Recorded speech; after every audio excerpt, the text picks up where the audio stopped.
We are live. Make sure everybody is aware.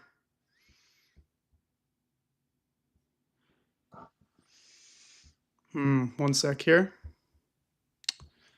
Make sure everybody knows that we are live.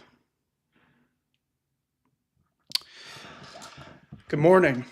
Good morning. We have a lot to talk about today. Let me just tell everybody that the live is live.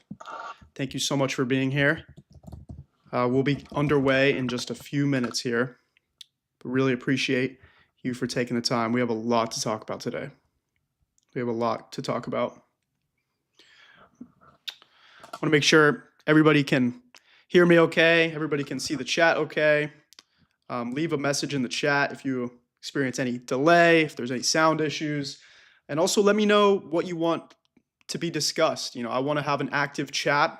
This is an opportunity for you to connect with me directly, to tell me what you want to see more of. If there's breaking news, sometimes I might not have my eye on it because I'm reacting to whatever we're discussing. So let me know. Just throwing this up on my Instagram so everybody knows that the live has started. And I'm going to post a link to it now as well. But yeah, this is going to be a huge live, folks. This is a big deal today. Let me copy this link real quick. I might even also take this live onto Instagram too, so people can watch there. Let's get this going. Cool. That's on my story. Awesome. Welcome. This is really exciting. Make sure everybody can see my YouTube. And let me get Trump's thing up here. This is disgusting. Donald Trump is such a thug. He's such a criminal. Such a despicable human being. I'm going to post this real quick. Yes, but thank you for being here today. Got a lot to talk about. Let's see what this says. Awesome. Cool. Just close a few things real quick. Welcome to the live.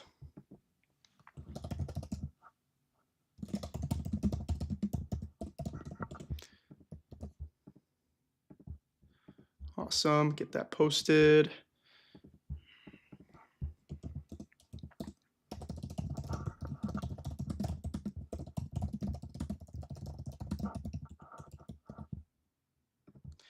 Sweet. All right. We are live. I'll take this live onto TikTok. I think that'll be fun as well. So we are now also live on TikTok.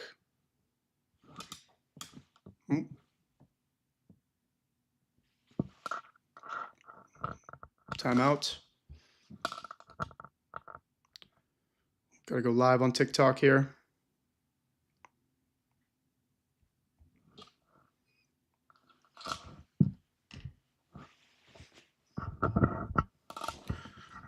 All right. Welcome, everybody. Welcome. It is 10:04 local time. Really appreciate you for being here today. We have a lot to talk about today. We are live on YouTube, folks. So make sure to come on YouTube if you are just now tuning in. Share this with a friend. Like the video. Good morning. Welcome to the Progressive Pulse. I'm Josh Greene, your host for the day. Happy Monday. This is just another week in the United States of America where things are going a little haywire, but that's why we're live on YouTube today to talk about everything. So we're live on YouTube. That's where you'll have a chance to see what's going on. You'll be able to see my screen. And right now, what I want to do is first take a look at what Trump started posting in the morning, because in the morning, he was going off on social media. He was talking about how he was going to liberate DC and how DC was filled with scum and disgusting creatures, basically referring to people who are unhoused, people who have been screwed over by this administration, who have lost everything and they're living on the street. And Donald Trump is criminalizing them. He's treating them like filth. instead of actually thinking of solutions like how are we going to find affordable housing for people? How are we going to help get people off the streets? He's saying they're going to criminalize homelessness. So let's take a look immediately at everything Trump is doing. Thank you, President Trump, for everything you're doing, Americans instead of illegals. Carol, you sound severely uninformed about what's really going on. Donald Trump hasn't done anything for you, and the illegals that you're referring to are just people trying to live their lives. And if you think that he's rounding up criminals and gang members, you'd be incorrect. He's rounding up people who have been in this country for decades, some of which have legal status, some of which are citizens, but they've been racially profiled, thrown into internment camps. So get off Fox News, Carol. Thank you for tuning in here because I will show you what's really happening. First, let's look at what Donald Trump was saying today. I'll make sure everybody can see this. So this is where we started last night. Does everybody see my screen okay? By the way, if you're watching on TikTok right now, come over to YouTube because that's where you'll be able to see my screen. That's where you'll be able to see everything I'm reacting to. Link in bio if you want to come onto YouTube. Okay, so it started off with his daily distraction. Congresswoman Jasmine Crockett is a low, very IQ individual. That's backwards, by the way. Much in the mold of the AOC +3 gang of country-destroying morons, only slightly dumber. Each of these political hacks should be forced to take a cognitive exam, just like the one I recently took while getting my physical. I don't know why he puts quotes around things that don't need quotes. At our great Washington, D.C. military hospital. As the doctor said, President Trump aced it, something that is rarely seen. I highly doubt they said that. That's such a ridiculous thing for a doctor to say. These radical left lunatics would all fail this test in a spectacular show of stupidity and incompetence. Take the test.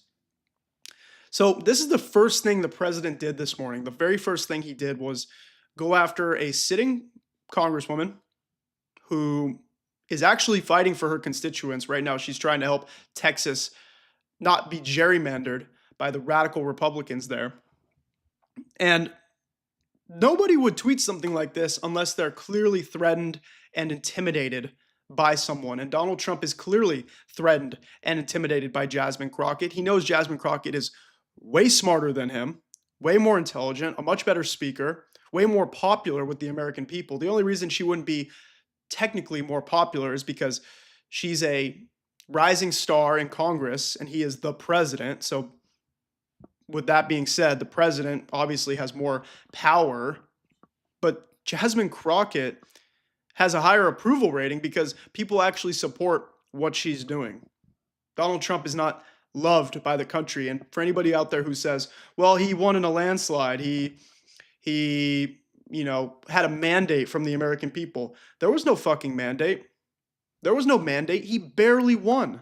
He barely won. He won like a sliver of votes in all these swing states. And by the way, millions of Americans didn't even vote. Almost half the country didn't even vote. People who could vote didn't vote.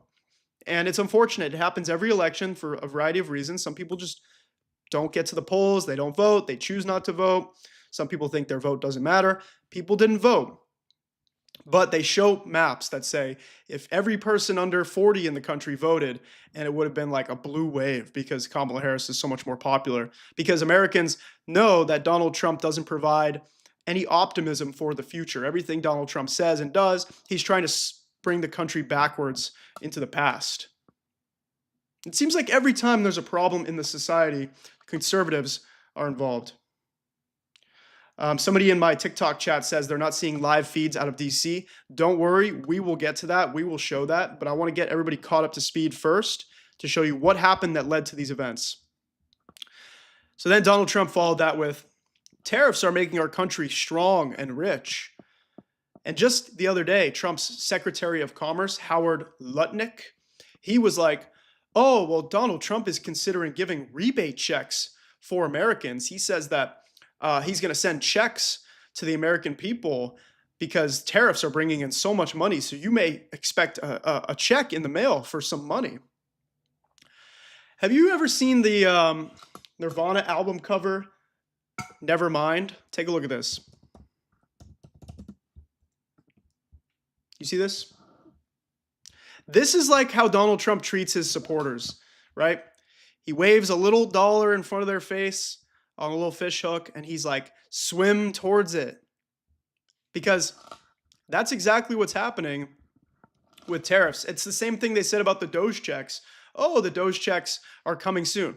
Whatever happened to those Doge checks? I thought they were saving so much money that the American people were going to get back some of the money that has been stolen from us by the Trump administration. So what happened to those?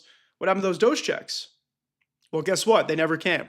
And now their new scam is, well, we know the tariffs are so unpopular. That's why we're going to tease the idea that you're going to get something out of it. But in reality, the checks are never coming.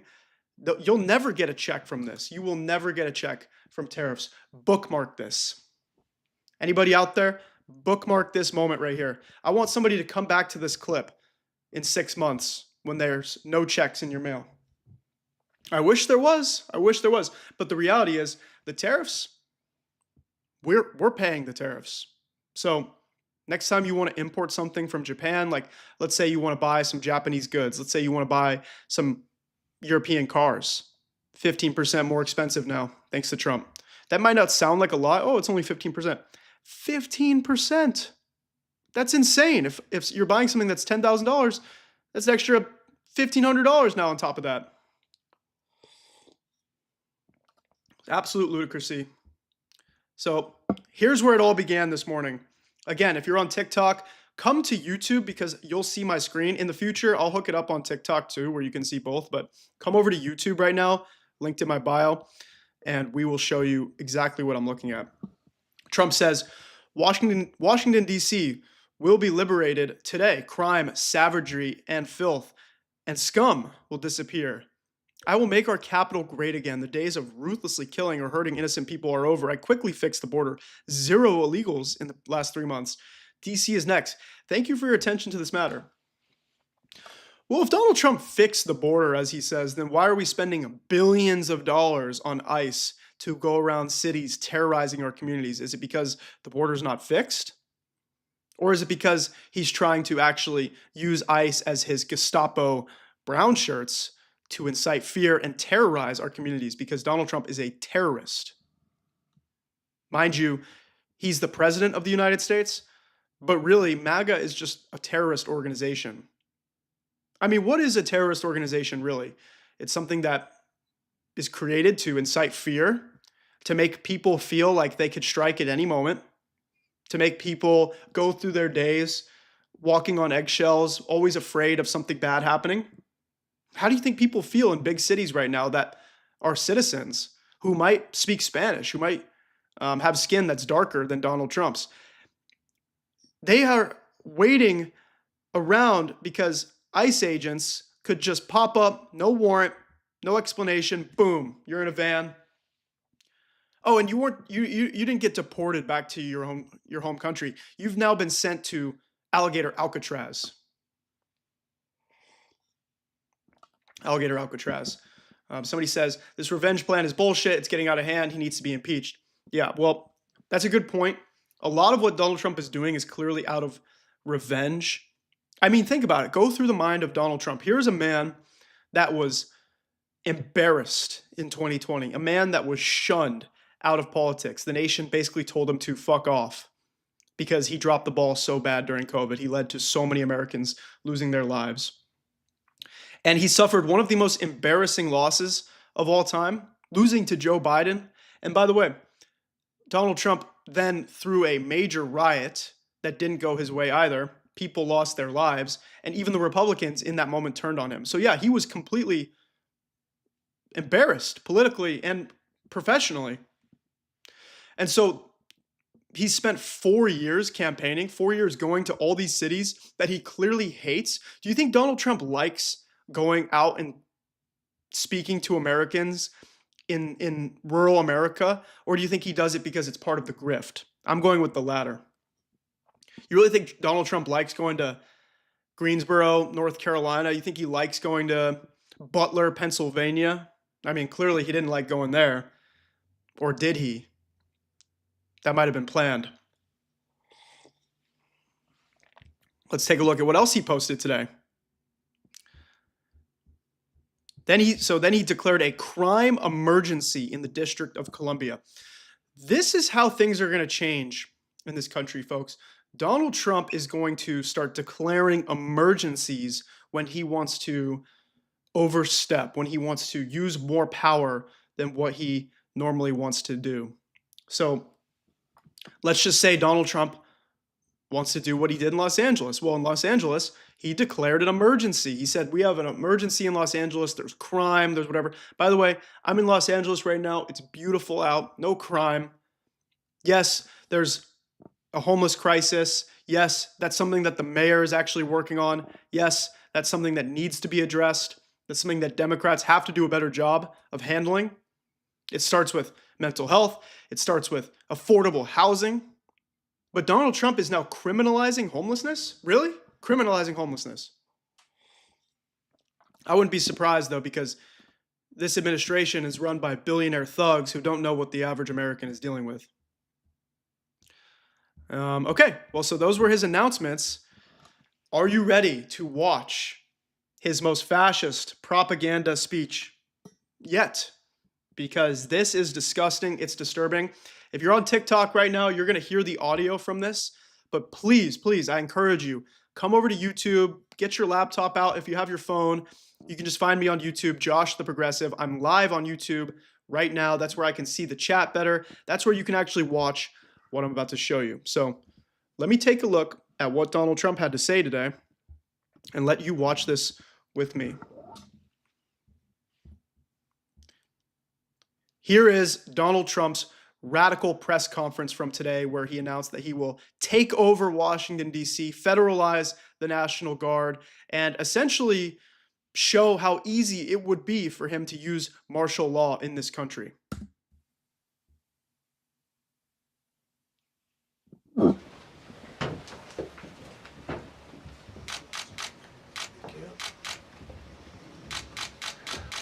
Wow. I've been up here a lot. I've never seen a crowd like this.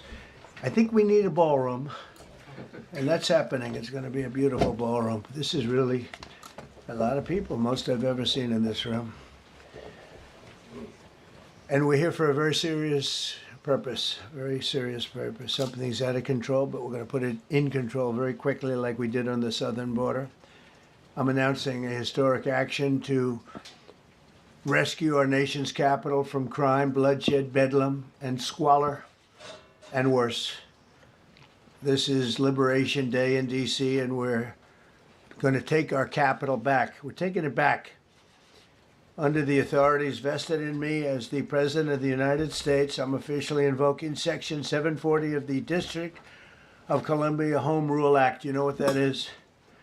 And placing the D.C. Metropolitan Police Department under direct federal control, and you'll be meeting the people that will be directly involved with that. He says he's making D.C. safe again, great again, etc. Crime in D.C. is the lowest it's been in decades. That's an objective fact. Everybody has Google. Everybody can look at that themselves. And by the way, look at Pam Bondi over here. Look at Kash Patel. This is all to distract the American people away from the Epstein files. That's all this is. It's that, and it's Donald Trump showing what fascism in America could really look like. Very good people, but they're tough, and they know what's happening, and they've done it before. In addition, I'm deploying the National Guard to help reestablish law, order, and public safety in Washington, D.C., and they're going to be allowed to do their job properly. And you people are victims of it, too. You know, you're reporters, and I understand a lot of you tend to be on the liberal side, but you don't want to get mugged and raped and shot and killed. And you all know people and friends of yours that happened. And ironically, every time this happens, every time Donald Trump does something like this, the crime increases because Donald Trump essentially starts a riot. Look what happened in Los Angeles. There were protests because Donald Trump sent ICE into LA. And then when he activated the National Guard unconstitutionally, by the way, against the orders of Governor Gavin Newsom, all that did was incite riots. It just incited chaos. And you saw videos of Waymos being lit on fire and graffiti. Donald Trump causes crime. He causes riots. And by the way, he's a literal criminal. Could you imagine if Joe Biden had 34 felony counts that he was convicted of? That they basically said, you might have to serve a few years in jail for what you've done. You falsified business records like a crook. You basically cheated the game while Americans struggled to get by. You acted like a criminal, and we found you guilty of that. Could you imagine if Joe Biden was a guilty criminal? Fox News would never let that go. So you can be anything you want, but you want to have safety in the streets. You want to be able to leave your apartment or your house where you live and feel safe and go into a store to buy a newspaper or buy something. And you don't have that now. The murder rate in Washington today is higher than that of Bogota, Colombia, Mexico City, some of the places that you hear about as being the worst places on earth, much higher. This is much higher. The number of car thefts has doubled over the past 5 years, and the number of carjackings has more than tripled. Murders in 2023 reached. This is where he's going to start making stuff up. He's just going to tell you random stats that his MAGA fascists have provided for him today. He's just reading off a piece of paper. He has no idea what he's talking about. He's only doing this as well because he drives through DC. He probably sees a few people living in tents because housing is so unaffordable. And rather than go after the actual crisis that homelessness is, rather than actually address the needs of people like making housing more affordable, he's just going to treat them as criminals. He's going to lock them up. He says everybody needs to leave today. So I expect later today we're going to see some very violent footage of Trump's brown shirts and Gestapo. That's what they are, by the way. Call it like it is. Going around DC, harassing people, hurting people. And MAGA influencers are going to call this a huge win. They're going to say Donald Trump's cleaned up DC. He's beautified DC. This is a loss for America. This is a setback for addressing real problems. It's the highest rate probably ever. They say 25 years, but they don't know what that means because it just goes back 25 years. Can't be worse. Our capital city has been overtaken by violent gangs and bloodthirsty criminals, roving mobs of wild youth, drugged out maniacs and homeless people. And we're not going to let it happen anymore. We're not going to take it. Just like we did on our southern border. Nobody comes to our southern border anymore. 3 months in a row, we had zero. I don't know if that's right, but the people that do the work. I don't know if that's right. I don't know anything that I'm talking about. I don't even know where I am right now. I belong in a mental institution. It's a very liberal group of people, actually, and they actually said zero for the last 3 months. Nobody thought a thing like that was possible. And, when you take a look at numbers, I just saw some charts. These are different cities throughout the world. Red is, okay, the red is a place called Washington, D.C. Look at these. Baghdad we doubled up on Baghdad. Panama City, Brasilia, San Jose, Costa Rica, Bogota, Colombia, heavy drugs. Mexico City, I mentioned, Lima, Peru, all double and triple what they are. So do you want to live in places like that? I don't think so. I don't think so. And I think the people in this room, if you wrote correctly, you'd see, look at the kind of numbers we have. DC, 41 per 100,000, number one that we can find anywhere in the world. Other cities are pretty bad, but they're not as bad as that. Is that where you want to live? Remember, Congress left early a few weeks ago to prevent a vote on releasing the Epstein files. They went to recess early. They weren't supposed to go on summer recess yet. They left early. Mike Johnson, Speaker of the House, Republican radical from the state of Louisiana, he called Congress off. He basically hoped that the American people would forget that Elon Musk said that Donald Trump is in the Epstein files. That's the real reason they haven't been released. She said they were on her desk. Then they all said the files don't exist. Now, J.D. Vance is going on Fox News saying the Democrats are largely in the Epstein files. That's how you know they're bullshitting you. That's how you know they're insulting your intelligence as an American citizen. Really, anybody in the world has their intelligence being insulted by this incompetent administration. And now this stunt is so they hope you forget about everything that happened with the Epstein files. That's why we have to keep talking about it. The reporters of the world, juvenile offenders and crimes against persons, as they say. It's getting worse. Not getting better, it's getting worse. And we had a recent indication. There was a story about a man who was just left. He quit because he was asked to do phony numbers on crime.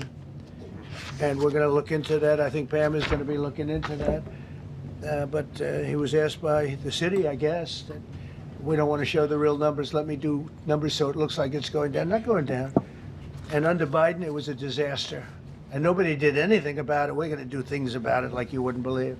By the way, anybody watching on TikTok right now, I see there's 165 of you. I'm live on YouTube. That's the better way to watch this because you can see exactly what I'm looking at. You can watch Donald Trump acting as our president, even though he's a criminal thug.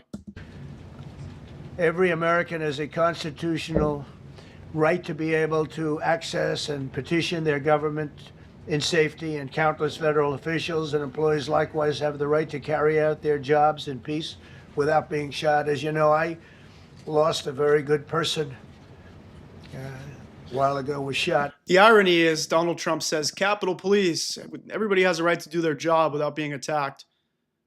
Dude, you led to police officers literally losing their lives when you told some of your most radical cult members to bring weapons and go to the Capitol and fight people.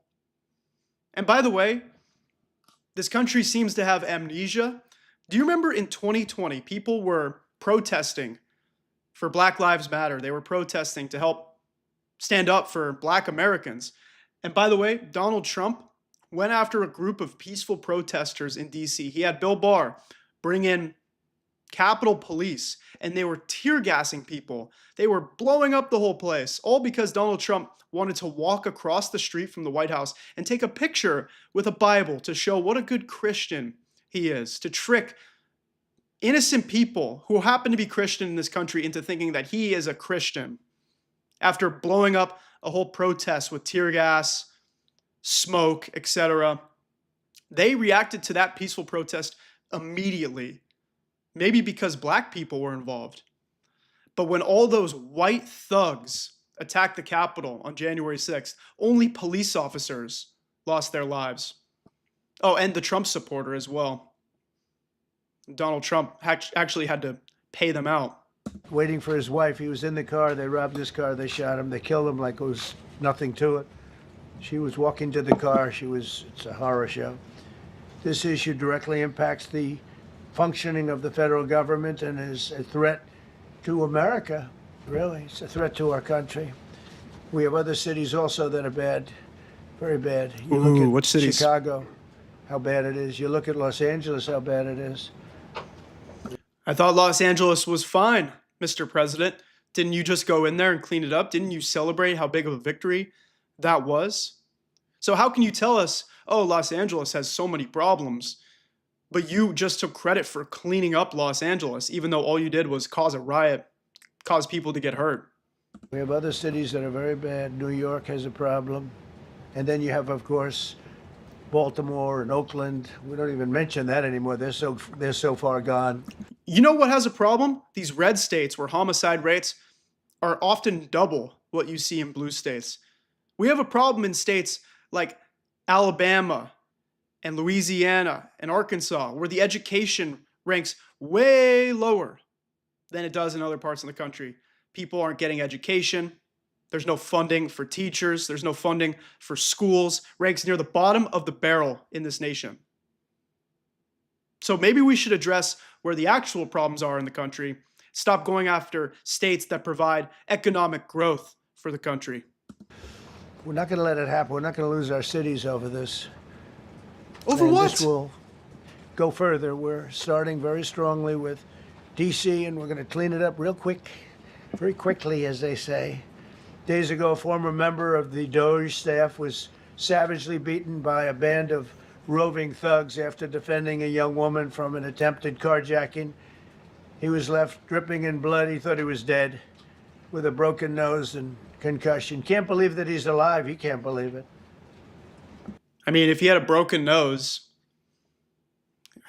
I can believe he's alive. And by the way, the guy he's referring to is Big Balls.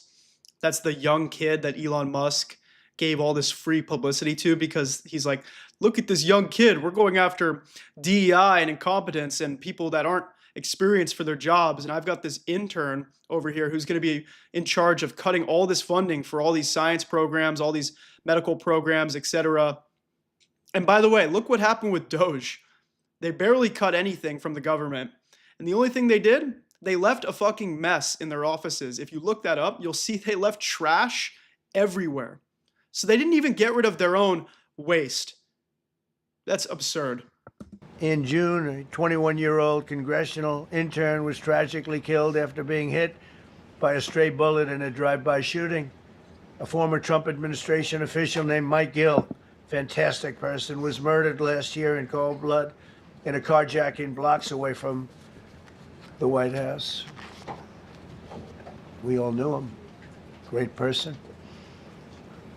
Somebody says, does it matter who it was? No, that's the difference between MAGA swine and real Americans is I don't want to see any American hurt. I actually want free healthcare for all Americans. I want MAGA Trump sycophants to have free healthcare. I want them to have free education. I want them to have a house. I want them to have a good life. Trump supporters, they don't seem to want their fellow Americans to have prosperity, to have the American dream. But all I'm saying is this was clearly intent because Donald Trump saw that one of their own, their Doge staffer, was attacked. And by the way, now he's criminalizing homelessness. I don't understand how you're going to make DC safer by treating homeless people as criminals when in reality, you're a literal criminal.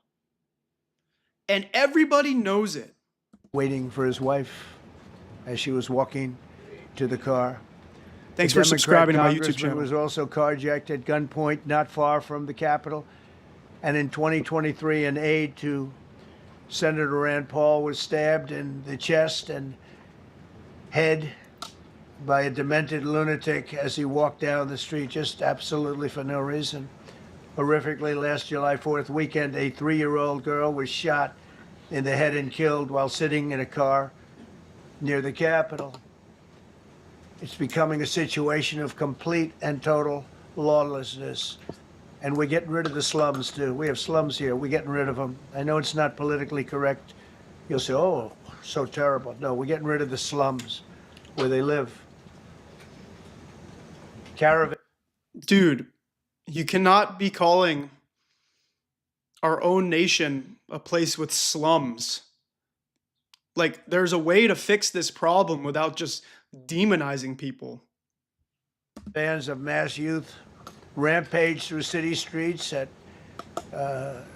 all times of the day. There are ATVs, motorbikes. They travel pretty well.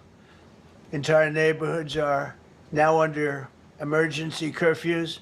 Just this past weekend, gunfire went through, and you saw that, the Navy Yard. I saw it this morning. I saw that they fought back against law. See, they fight back until you knock the hell out of them, because it's the only language they understand. But they fought back against law enforcement last night. And they're not going to be fighting back long, because I've instructed them and told them whatever happens, you know, they love to spit in the face of the police as the police are standing up there in uniform. They're standing and they're screaming at them. And the only person who spit in the face of police was you. You claim that you're the Blue Lives Matter party. You literally led to police officers losing their lives. Never forget that, people. inch away from their face, and then they start spitting in their face. And I said, you tell them, You spit and we hit, and they can hit real hard. It's a disgusting thing. I've watched that for years, for 4 years. I've watched them. I'd like to hit somebody real hard. Police are standing, and they're told, don't do anything under any search. So and you can see they want to get at it. And they're standing there, and people are spitting in their face, and they're not allowed to do anything. But now they are allowed to do whatever the hell they want. This dire public safety. They're allowed to do whatever the hell they want. Folks, pay attention to specific things that he says during this speech, because these are things that might not be highlighted when mainstream media does their, 10-minute sensationalist segment of this, where they just capture parts that have already been circulated on the internet for hours. When you watch nightly news is giving you the news that happened 12 hours ago. But pay attention to what he's saying in between the lines. Like right there, he says they're allowed to do whatever they want.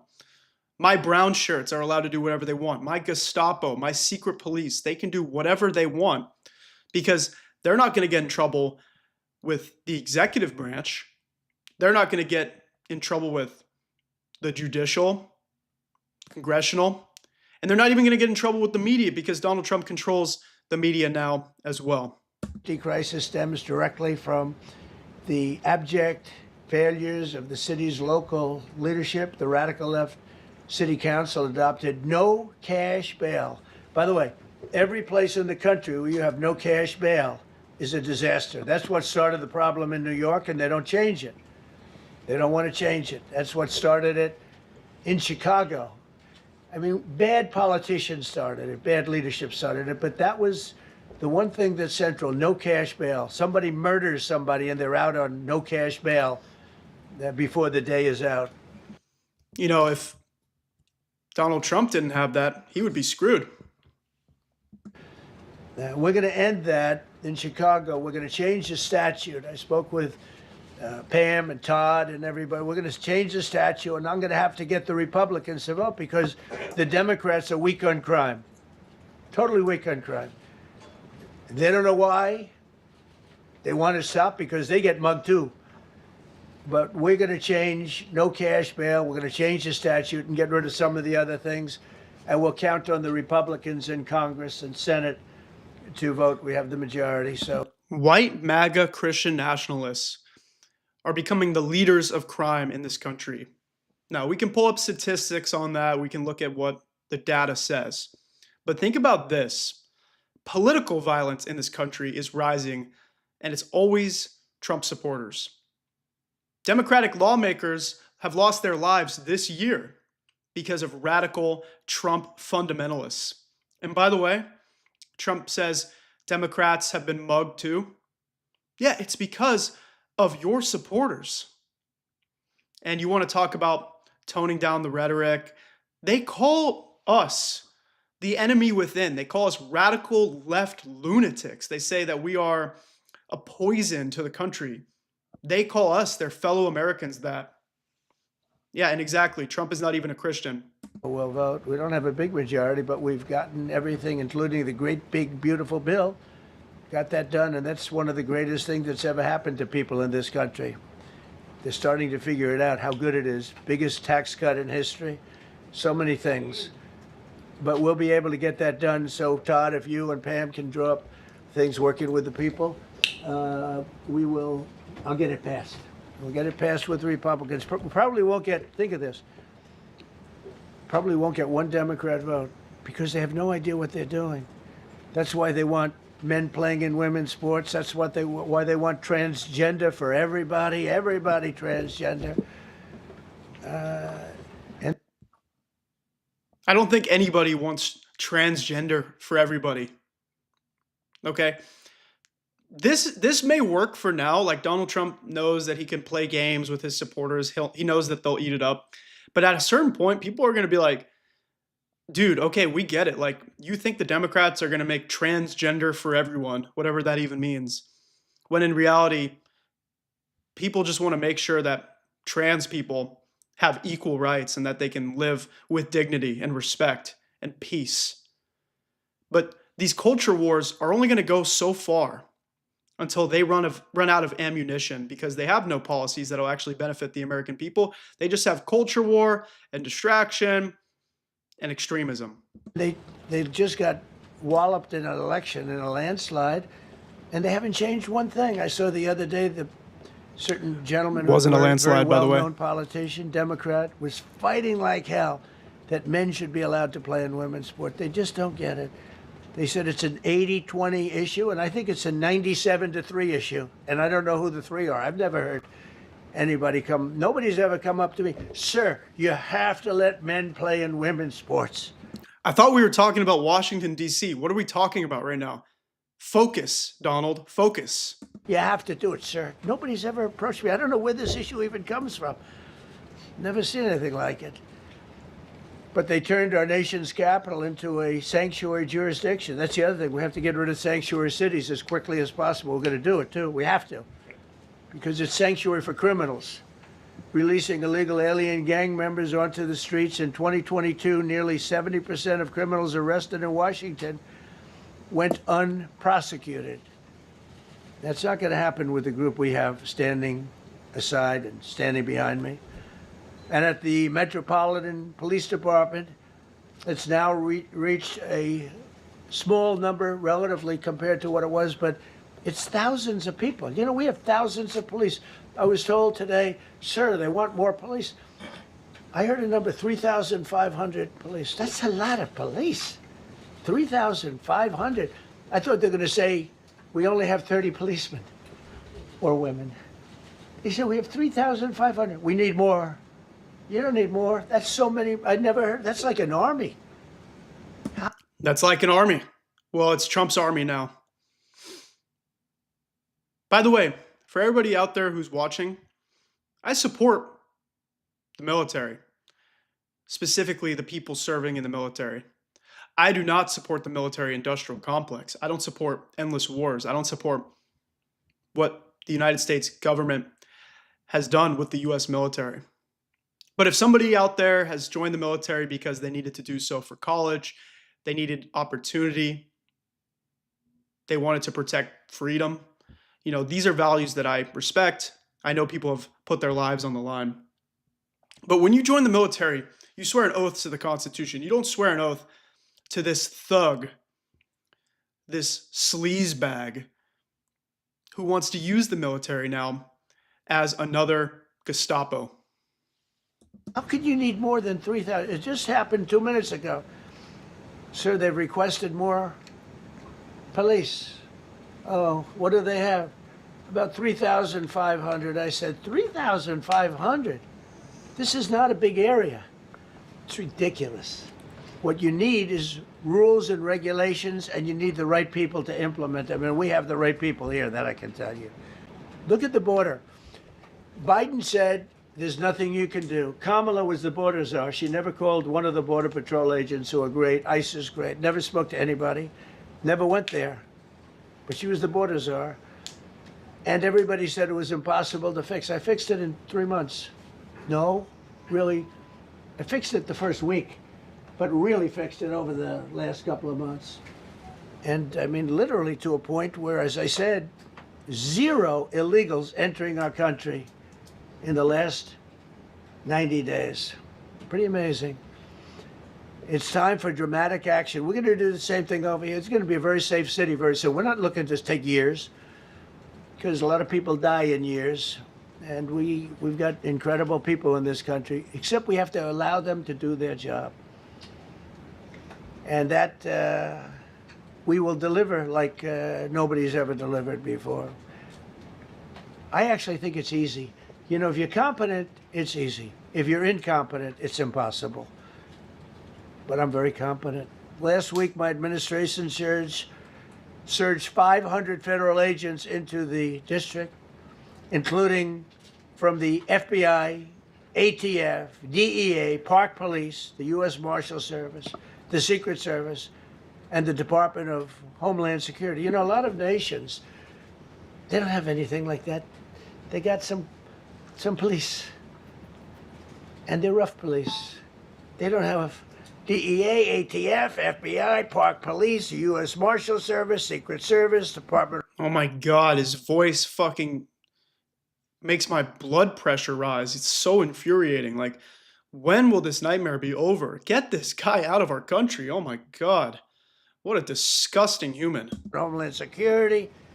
They got some police, but they're rough police, and they do their job. They don't have crime. We're not gonna have crime either. They made dozens of arrests, and that's what starts to happen. Again, cashless bail. Watch what we do with that. Today, we're formally declaring a public safety emergency. This is an emergency. This is a tragic emergency. And it's embarrassing for me to be up here. You know, I'm going to see Putin. I'm going to Russia on Friday. What? You said you're going to Alaska. What do you mean you're going to Russia? Is that a slip up? What is that?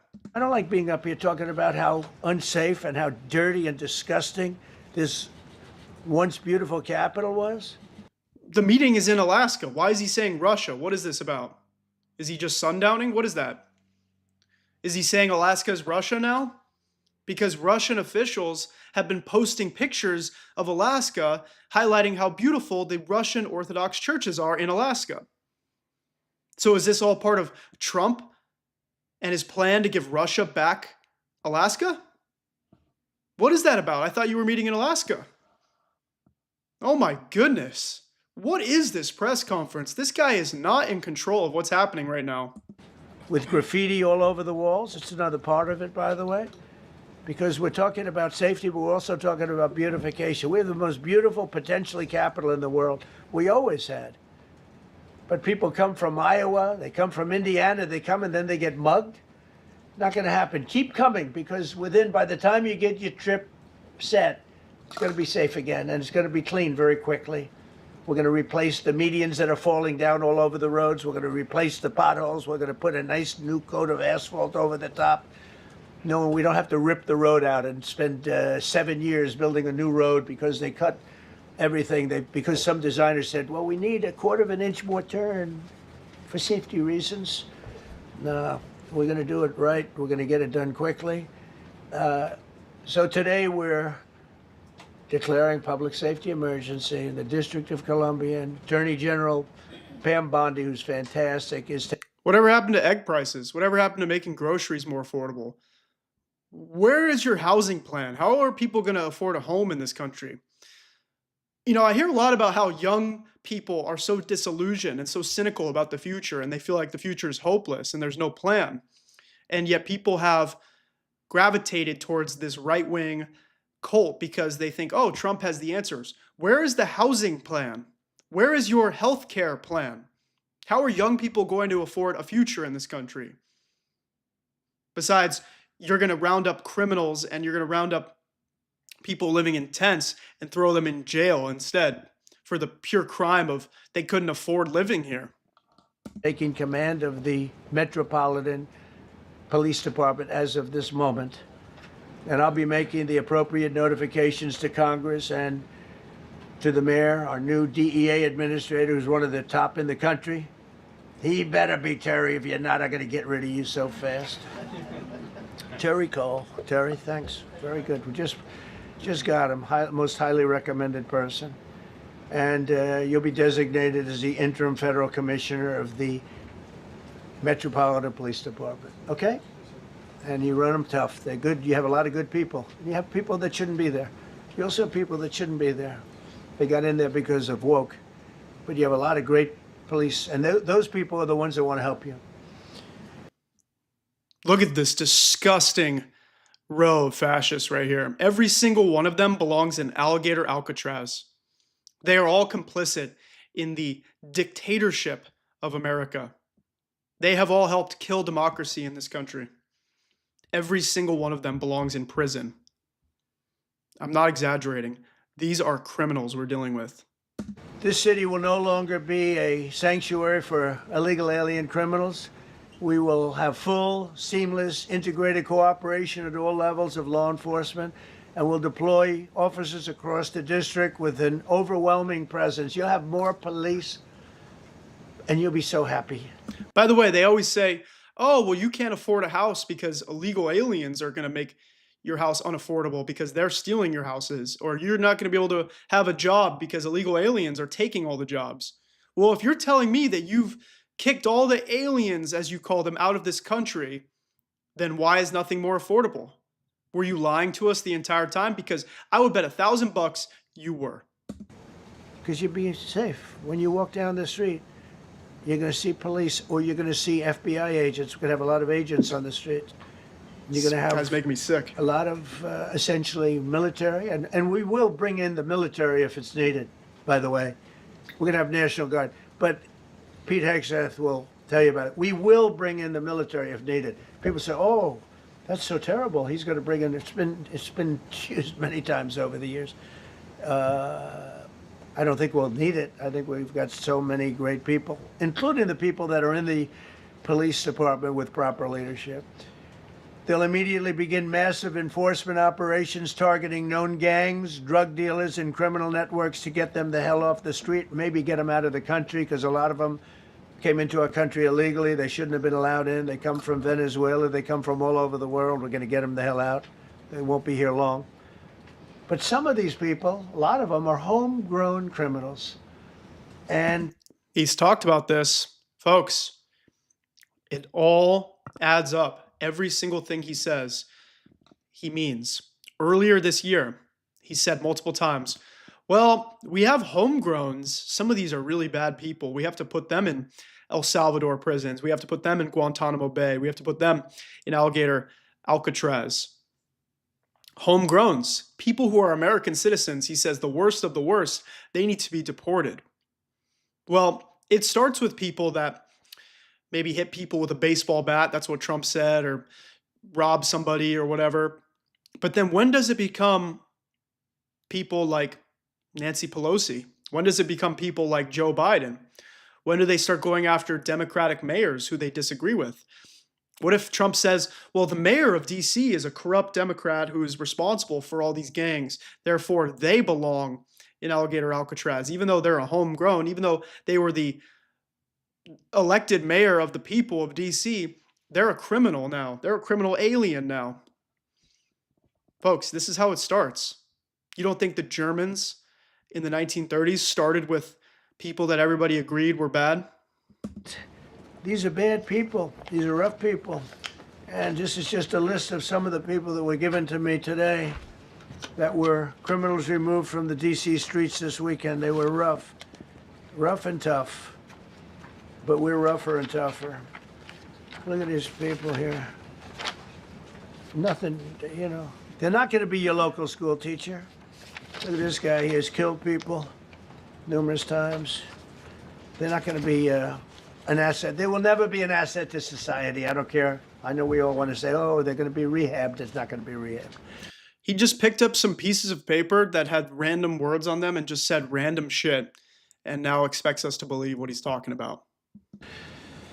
I'm going to ask Doug Burgum to come up and say a couple of words because he's in charge, as you know. He's Interior, but he's in charge of the U.S. Park Police. And I've heard so many great things about the Park Police. They're proud of it. They've been there for a long time. Their families oftentimes grow into the roles. They love the country. They love this area. So, Doug, could you say a few words, please? Let's hear this, Doug. Say a few Thank you, Mr. words. President. On behalf of the U.S. Park Police, this is the oldest federal police force in the nation. They were formed in 1791 by none other than President George Washington. They've got the awesome responsibility of protecting our nation's most sacred monuments. The National Mall, Washington Monument, Jefferson Memorial, Lincoln Memorial, Statue of Liberty, and out west, the Presidio and the Golden Gate area. These folks have tens of millions of visitors a year, the kind of people that President Trump's talking about that come from around the country and around the world to see our sacred and learn about our history and our sacred monuments. They've been doing a fantastic job, but they are so pleased, the rank and file, that President Trump is now allowing them to enforce the law. As those of you that live in the city may know that The circles and the triangle parks that are spread throughout DC are actually federal park property. So the U.S. Park Police also have responsibility for that. These became littered with homeless camps under the Biden administration. All of you saw that. Since President Trump's executive order on March 27th, making DC safe and beautiful again, the U.S. Park Police have removed over 70 homeless camps. Where are you putting them? You're just telling them to go to a different part of the country so nobody can see them on TV. Trump literally said earlier in this speech, I'm so embarrassed that Russia's dictator Putin has to come to Alaska, but he's going to see like how dirty America is. Well, guess what? Your administration is in charge right now, and people are living on the streets because we have a housing crisis in this country. I don't know how any young person gravitates towards this administration because they've never once announced a housing plan. I know Kamala Harris had a plan to build 3 million houses a year to help expand affordable housing. Where's your plan? Other than if you're living in a tent, you're a criminal. And by the way, we're going to also go after the gang members. Many of them are American citizens, but we're going to send them to concentration camps anyway. And President Trump also talked about beautification. They're stopping and enforcing the laws against graffiti on our monuments. They've removed over 80 specific attacks against our history with graffiti on our monuments. So they continue to do a great job, whether it's in their vehicles, on foot, or on the mounted police that you see around the National Mall. And President Trump, they thank you. The rank and file is so happy to be enforcing the law again. Thank you for your leadership. And they're excited about the announcement you're making today. Thank you. Very good. Great job you're doing. Thank you. By the way, if you're watching on TikTok, I'm live on YouTube. Come hop over. I see 160 people on TikTok. Come to YouTube. You'll be able to see exactly what I'm reacting to. Link is in my bio. Just also go on YouTube, type in Josh the Progressive. You can do it on your phone, your computer. Like if you're at work right now, just throw it on your computer and your headphones so you can help spread the word and stay up to date on exactly what's happening in Washington, D.C. right now. Let's listen to the president continue his speech, his little bullshit experiment. Very much. Pete, could you say something about the military, if you would? Well, Mr. President, it's an honor to be here. And at your... Is this the same motherfucker that leaked war plans in a Signal group chat? This same guy who beats his wife, who says that he's not a beer guy, he's a gin guy? This alcoholic who wants to lecture us about what we need as a country, when in reality, he's the only one that needs to seek professional help, mental health? This guy is your fully experienced, competent hire. He's not a woke DEI incompetent hire like the ones you say are. And now he's going to come up here and tell us that Trump can use the military to turn DC into a martial law situation. Direction this morning, we've mobilized the DC National Guard. It'll be operationalized by the Secretary of the Army, Dan Driscoll, through the DC Guard. You will see them flowing into the streets of Washington in the coming week. At your direction as well, sir, there are other units we are prepared to bring in. Other National Guard units, other specialized units. They will be strong, they will be tough, and they will stand with their law enforcement partners. This is nothing new for DOD. As the President noted, at the border, we've got 10,000 troops down there who've been operating in defense cooperation areas, defense zones, where there's zero illegal crossings because of troops on strikers scanning the border. We've been protecting other people's borders for 20 years. It's about time we protect our own.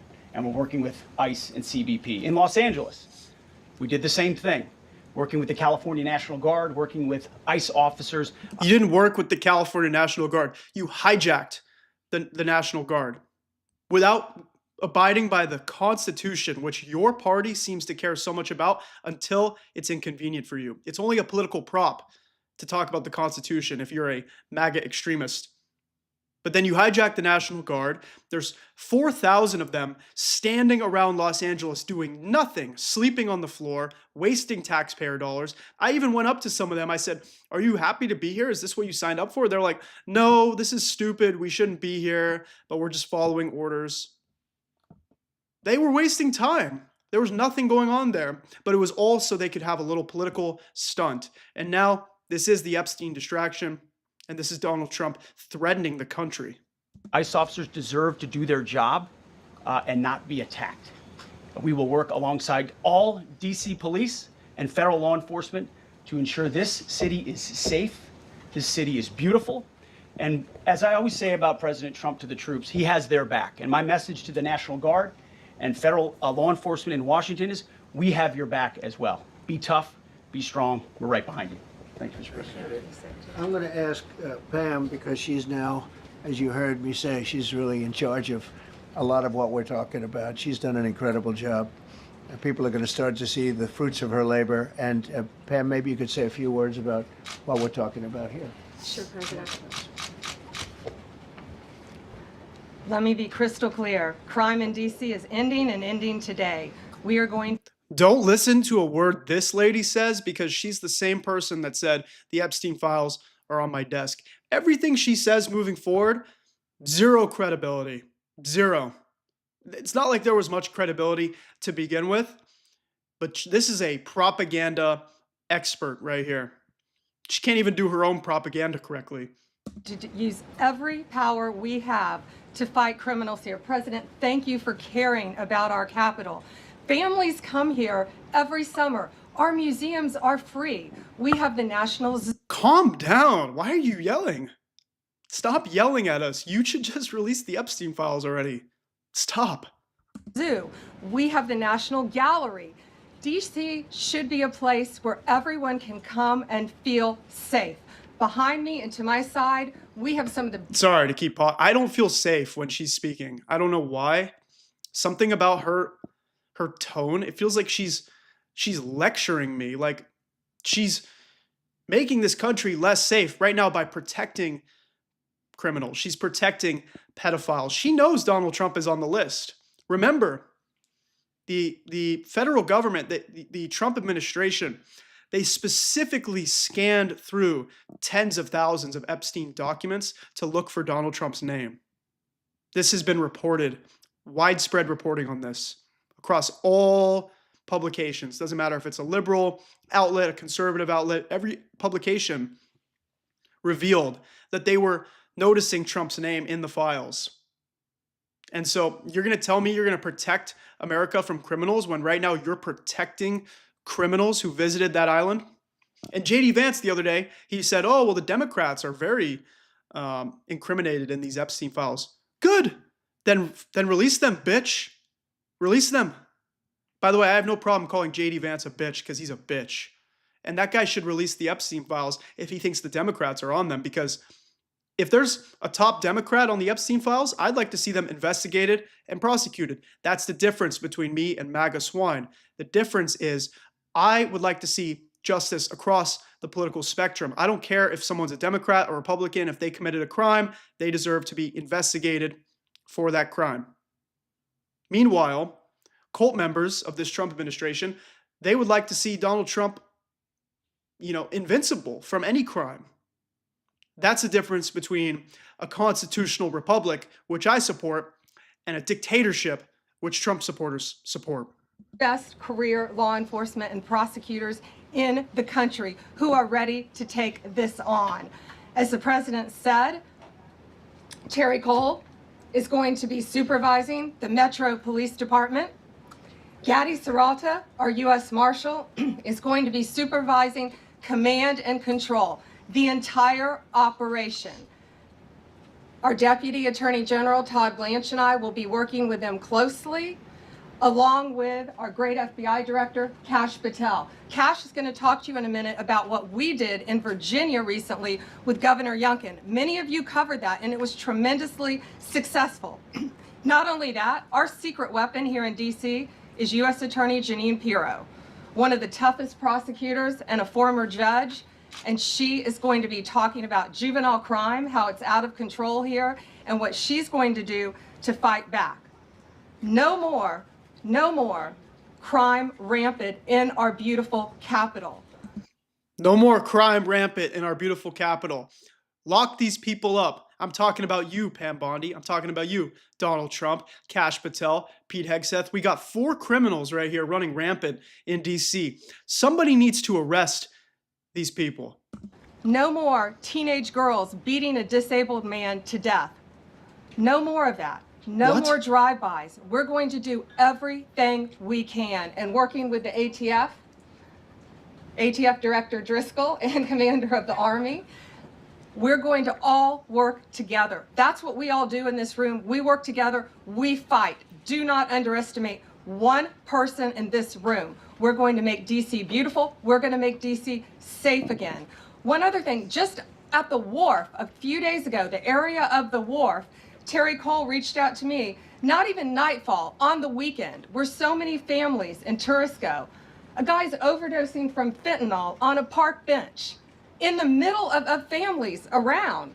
They administer Narcan and saved his life. No more of that. The President of the United States is No more saving someone's life from a serious drug that your administration is clearly perfectly fine with terrorizing your supporters all the time. going to clean up DC, and we're going to be there to help him, and we're going to be successful. Thank you. Thank you, Ben. Cash, talk about Northern Virginia, if you would. Northern Virginia, we had a big success. Thank you, Mr. President. Thank you. Oh, this is the guy who said that he would release the Epstein files immediately if ever given the opportunity. And now he's not doing that. Attorney General Bondi, for your leadership, Deputy Attorney General, and the rest of our interagency partners. Mr. President, the following is what happens when you let good cops be cops. And I just want to highlight that before I get into Northern Virginia. This year alone, under President Trump's administration, we've had over 4,000 child victims identified and found. That's a 33% increase from the same time period last year. 33% increase. We've had a seizure of 1,500 kilograms of fentanyl up to this date. That is a 25% increase since the same time period last year. And just to put it in perspective, 1,500 kilograms of fentanyl is enough to kill 115 million Americans. 115 million Americans. Cops are getting after it. The FBI has arrested 19,000 people this year alone. Thanks to President Trump's administrations, that's double than where we were this time last year. And we have also arrested 1,000. Notice how they all have to get their thanks in. They're always like, thank you, Mr. President. Thanks to President Trump's strong leadership. Thanks to Supreme Dictator Donald Trump. Like, this is North Korean type shit. They always are like kissing his ass because they know they were probably instructed in the Greene room right before this. We must go out there. We must look strong. We must worship Donald Trump. We must say Donald Trump is doing a great job. If we don't do that, we're not doing our jobs well today. 1,600 people who have committed violent acts against children. 270 of them are human traffickers of children. Mr. President, this is what happens when you have great leadership at the Attorney General with Pam Bondi. Oh my God, Your stop. administration's priority of protecting the homeland and protecting American citizens and protecting our children, and the murder rates are plummeting. We are now able to report that the murder rate is on track to be the lowest in U.S. history, in modern recorded U.S. history, thanks to this team behind me and President Trump's priorities.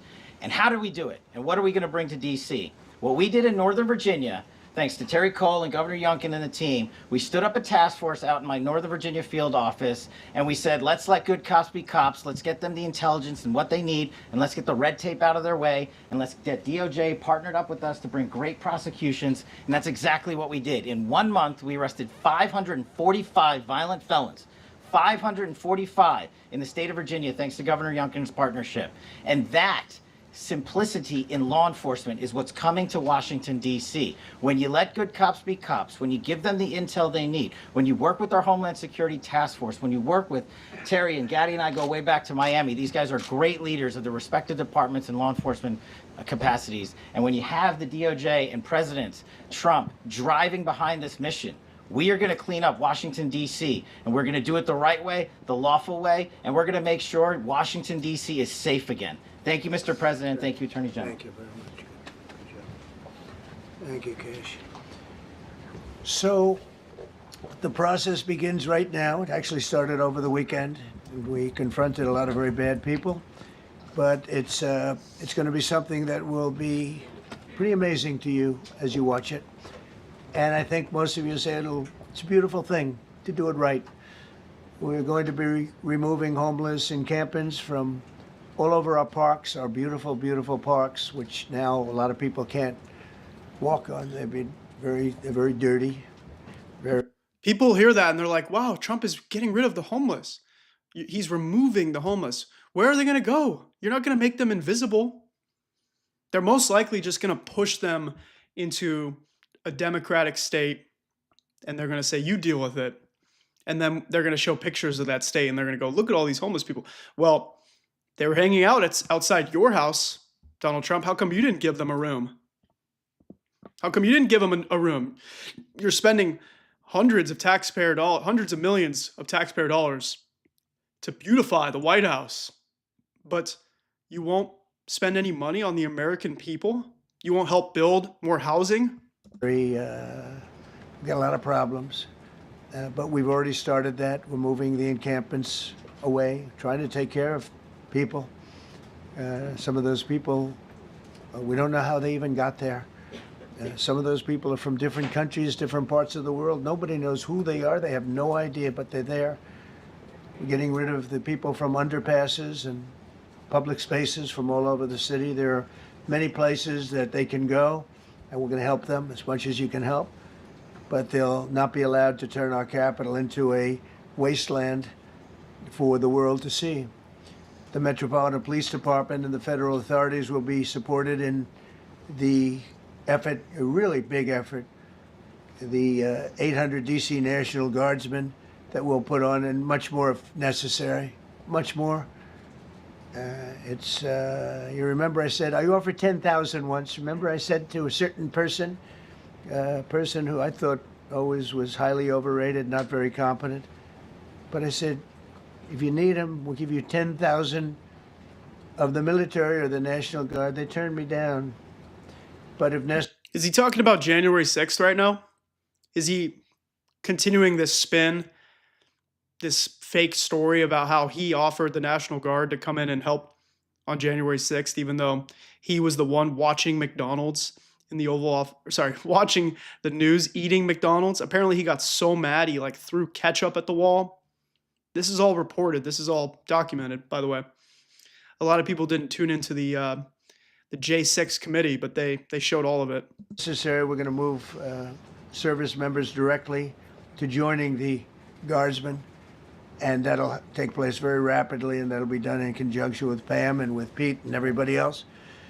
Washington, D.C. should be one of the safest, cleanest, and most beautiful cities anywhere in the world, and we're going to make it that. We're going to make it safe. We're going to make it smart. We're going to make it beautiful, so beautiful. Some of the buildings, we're going to add to it. You see what we've done at the White House. White House is a whole different building. I do that in my part-time because it's a natural instinct as a real estate person. I was very good at that, and I was very good at fixing things up. I like fixing things up. You see what's happening. The marble floors are being reinstalled, renovated, fixed. The whole place is becoming very beautiful. We're going to be adding a magnificent ballroom. For anybody out there, like, I see a lot of liberals who are like so mad about everything Donald Trump is doing to the White House. I don't care about the decorum, okay? I really don't care about like what the White House looks like. They're like, oh, look, he ruined this part of the White House. All I care about are the millions of taxpayer dollars going to waste when he does stuff like that. All I care about is what he should be doing with his time instead of putting gold in the White House. Yeah, I think it looks tacky. I think it looks disgusting, actually. And, you know, hopefully it's fixed in the future.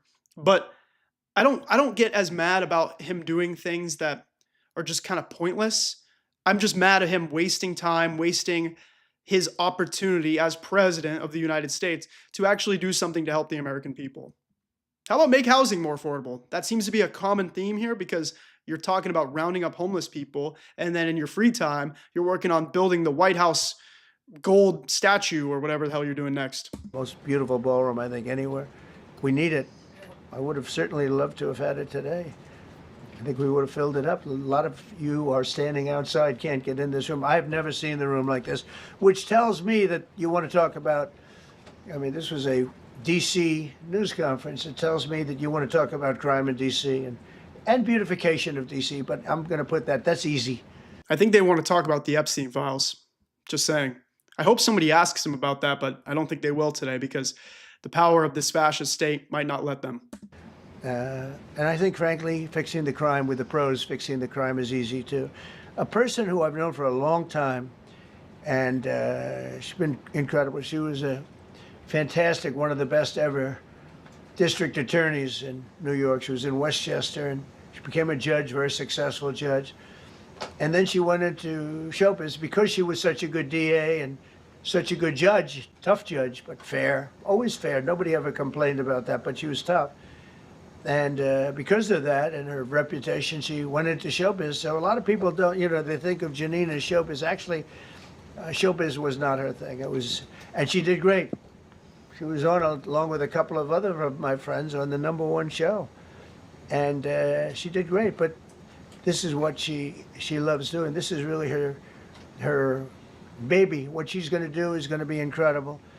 And I'd like to speak for just a few seconds on what she has in mind, what she wants to do. We're going to be appointing some judges. We have some open spots, and we're going to take people because the judges are letting killers out. They just say, go, that's okay, don't worry about it. So we're putting some, Pam recommended, Todd recommended, some judges that are great. Janine recommended. Janine's given me 3 great candidates already. We have about 10 open spots, so we can probably create some more. We need them. Janine, would you say a few words, please? Thank you very much, Let's hear Mr. what this President, dumb and woman has thank to you, say. Madam Attorney General, and to all my partners here. We all want the same thing. We all want a safe city. We want a safe capital. We want to be able to bring our families here. We want to be able to come and enjoy the history that makes this place great. And unfortunately, we are not in that position right now. And Mr. President, I want to thank you for taking the step that we need right now to make criminals understand that they are not going to get away with it anymore. And I'm not going to stand here and go over and over the cases. But what I can tell you is this. I see too much violent crime being committed by young punks who think that they can get together in gangs and crews and beat the hell out of you or anyone else. They don't care where they are. They can be in DuPont Circle. What did she take before this meeting? My goodness, she is fired up today. Wow. Are her and Pam Bondi on the same prescription? What is going on here? This woman is going nuts right now. But they know that we can't touch them. Why? Maybe the drug problem isn't on the streets in DC. Maybe there's a drug problem going on in this room. Seriously, something is up. They must have all took something right before this because they are fired up today. Because the laws are weak. I can't touch you if you're 14, 15, 16, 17 years old and you have a gun. I convict someone of... What did she just say? She just said she can't touch people who are under 18? Yeah, that's the law, lady. What are you going to start beating up minors who you think are young punks, as you call them? This is the United States of America. We have laws for a reason, but this administration seems to think that laws are only applied when it's convenient to their fascism. Shooting another person with an illegal gun on a public bus in the chest, intent to kill, I convict him. And you know what the judge gives him? And now this administration has the audacity to talk about gun crime? It's your fault. We, the leftists, we want to pass sensible gun safety legislation. That means making sure that you have to have a background check in order to get a weapon, so that these so-called crazy people that you're talking about don't get weapons, because oftentimes it's these MAGA right-wing extremists that write in their little manifestos about how much they hate our country because they hate everybody in the country who's not a white Christian nationalist like them. They pick up a gun, they buy it from some state where it's legal, like a red state, and then they take it somewhere like DC or like New York. So all I'm saying is, why do we have weapons of war, in stores that people can buy? And now you have a problem with it, but you're not going to actually go after the gun manufacturers. You're not going to go after the NRA. You're not going to go after, the people who are letting people buy the weapons, but you're just going to go after the Democrats. That's what it is. Probation says you should go to college. We need to go after the DC Council and their absurd laws. We need to get rid of this concept of, no cash bail. We need to recognize that the people who matter are the law-abiding citizens, and it starts today. But it's not going to end today, because the president is going to do everything we need to do to make sure that these emboldened criminals understand we see you. Is she about to cry? She's like shaking. Calm down, okay? Calm down. You're speaking to the American people. Relax. We're watching you, and we're going to change the law to catch you. And my final note is this. These kids understand that the jurisdiction is through the state attorney general, Brian Schwab. I did a poster of the young man from Doge who was beaten bloody with a severe concussion, a broken nose. And then I did a poster of what happens to those kids, because I can't arrest them, I can't prosecute them. They go to family court and they get to do yoga and arts and crafts. Enough. It changes today. Thank you, Mr. President. Thank you, Jim. You're welcome. Great job. Thank you. If I could, I just signed some executive orders. I'd like to have Will please come up and we'll let the people know what we signed. Do you want to put them down? Yes, sir. Go ahead. A short while ago in the Oval Office, President Trump signed 2 crucial executive actions to deal with the emergency crime conditions we currently face in the District of Columbia. The first of these was an executive order, as President Trump said before, invoking his powers under Section 40 of the Home Rule Act to take federal control of the D.C. metropolitan. This Nazi looks so nervous. Like, this is exactly the kind of guy depicted in movies like Schindler's List. When we're looking back in history and we're looking at the cronies, the weak men who were complicit in the dictator's wishes, this guy knows he's got nothing going for him. He'll never be president. He'll never have a career better than this one. And so he is willing to put it all on the line and do his master's bidding. That's his master. And he's the servant. He's the puppet right now. Police Department. Along with that executive order, President Trump signed the statutorily required notification letters to Mayor Bowser and to the relevant House and Senate committee leaders. The second major executive action that President Trump signed was a presidential memorandum directing the Secretary of Defense to utilize the National Guard to address the conditions we see on our streets here in D.C. It also authorized the Secretary of Defense to work with state governors to utilize their National Guard units if necessary as well. These are bold, decisive steps intended to combat the out-of-control crime conditions we've seen on D.C.'s streets for far too long. And I, for one, am deeply proud to be part of an administration that's finally coming to terms with these issues, sir. Thank you very much. This is by far one of the most overtly fascist Nazi meetings they've ever had. Just to conclude, Washington, D.C. should be one of the safest, cleanest, most beautiful places anywhere in the world. It was years ago. We had one problem that was a pretty big problem. The radical left got out of control and they started trying to rip down statues. And I said, let's go pass a law real fast. We're going to do it real fast, but we were blocked by the Democrats who do not want safety. Nobody gets it. I don't get it. They don't get it because they can't get votes. I don't know how they can win an election. These people are so obsessed with defending statues of slave owners, statues of Confederate criminals. Like, you claim to be a patriot. You claim to love America. Why are you always siding with the traitors? Why are you always siding with the people that literally tried to concede from the Union because they were so mad they couldn't have black people working on their fields anymore? They couldn't have that free slave labor. You're always defending the Confederacy. Maybe it's because you are the modern day Confederacy and you wish the South won. With this, but they don't want safety. And I found an old statute, very old, early 1900s, that said if you so much as touch or even think about destroying a statue or a monument in Washington, D.C., you go to jail for 10 years with no probation, no anything. In other words, slightly different than we have today. Today we have cashless bail. Today you get jailed 10 years, no curtailed sentence, 10 years. And we took it out. Nobody used it. It was never used because, it was harsh. And you remember they started to rip down the statue of Abraham Lincoln. I said, that's a tough one to rip down.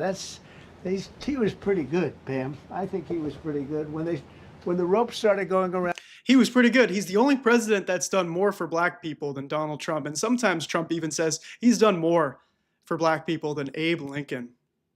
By the way, Trump doesn't look well. Look at this guy. He looks sick. He looks ill. This guy's weak. This guy's a joke. Abraham Lincoln to pull him down, Andrew Jackson, others. And they were heading to the Jefferson Memorial, Thomas Jefferson. They're going to do a big number there. I said, it's time. And I signed that statute immediately. We had it updated. We made it use the same language, all passed by Congress. And I announced it's 10 years in jail, no probation, no anything, 10 years, no curtail sentence if you so much as touch a statue in Washington, D.C. And it was an amazing sight, beautiful sight. Everybody just left. The ropes were hanging around Andrew Jackson, and there were 2 ropes around Abraham Lincoln. They left the rope, but everybody just left. And that was the last problem we ever had. You know, that was the last problem that we ever had with the statues. They were going wild, and somebody came to me and said, sir, in 1910, I don't want to give you an exact, because you'll say, Donald Trump gave us wrong dates around like early on. You know, if I'm slightly off, they make you sound a little bad. So I won't put myself in that position. I won't put you in that position. Because I think everybody agrees with what we're doing today. But when I signed that This old thing, man it is was slipping. like a miracle. Everybody left. They were gone. They were starting to march down. They started the march toward Thomas Jefferson. And I figured he was always going to be safe. But they found something with him, and they found something with Abraham Lincoln. And even in the name George Washington in California, numerous places changed the name of George Washington High School and various other places. They took George Washington's name. This was... I thought we were talking about D.C. Why are we back talking about culture wars again? What is going on here? a sick, woke culture that I think we've largely ended. And a lot of those people that were woke are now turning out to be the opposite. I won't go so far as to say MAGA. It's a very special category. But they've gotten out of that. But we have people that love this country, and they love this really beautiful capital. It is. I flew over it the other day, and I said, what a beautiful place. But if there's crime all over the streets, when you get there, it doesn't look so beautiful. But we're going to make it beautiful again. We're going to fix it with crime, and we're going to also, as we're doing that, we're going to start doing things that we know how to do, that I know how to do better than anybody, I guess, because of my experience. Even Pete Hegseth and Pam Bondi, they're like, this old man is slipping. He just goes on and on. They're exhausted. And I think at a certain point, people are going to get exhausted with this guy. It's exhausting listening to him. Like, dude, you do not look well. You are clearly not thinking straight. People are controlling you like a puppet. Mind you, this is the same guy who claims to be America first. He's really Israel first. He's really Trump first. And now he's doing this to distract from the Epstein files and to show you how big of a fascist thug he really is. From previous life. But not only are we stopping the crime, we're going to clean up the trash and the graffiti and the grime and the dirt and the broken marble panels and all of the things they've done to hurt this city. And we're going to restore the city back to the gleaming capital that everybody wants it to be. It's going to be something very special. All of these people are really tough. Could I shake your hand, Getty, please? You're going to be so important here. You're going to be that guy. I hope I don't have to fire him in 2 weeks because he's too soft. I don't think he's too soft. If I do, I will, though. Is it okay if you're soft, weak, and pathetic, like so many people? I will fire you so fast. You're not going to have to worry about that. He's just playing around. Mr. President's playing around, but he's like, if you don't obey my every command, I will fire you and I will lock you up and I will treat you like a homegrown and throw you in alligator Alcatraz. But right now we're just joking around. You know, I'm just going to lay the few jokes down. Yeah. No, I think you're going to do a fantastic job. And everybody in this room, they may not express it, but they all want that to happen. You know, they want to be safe, and they have families too.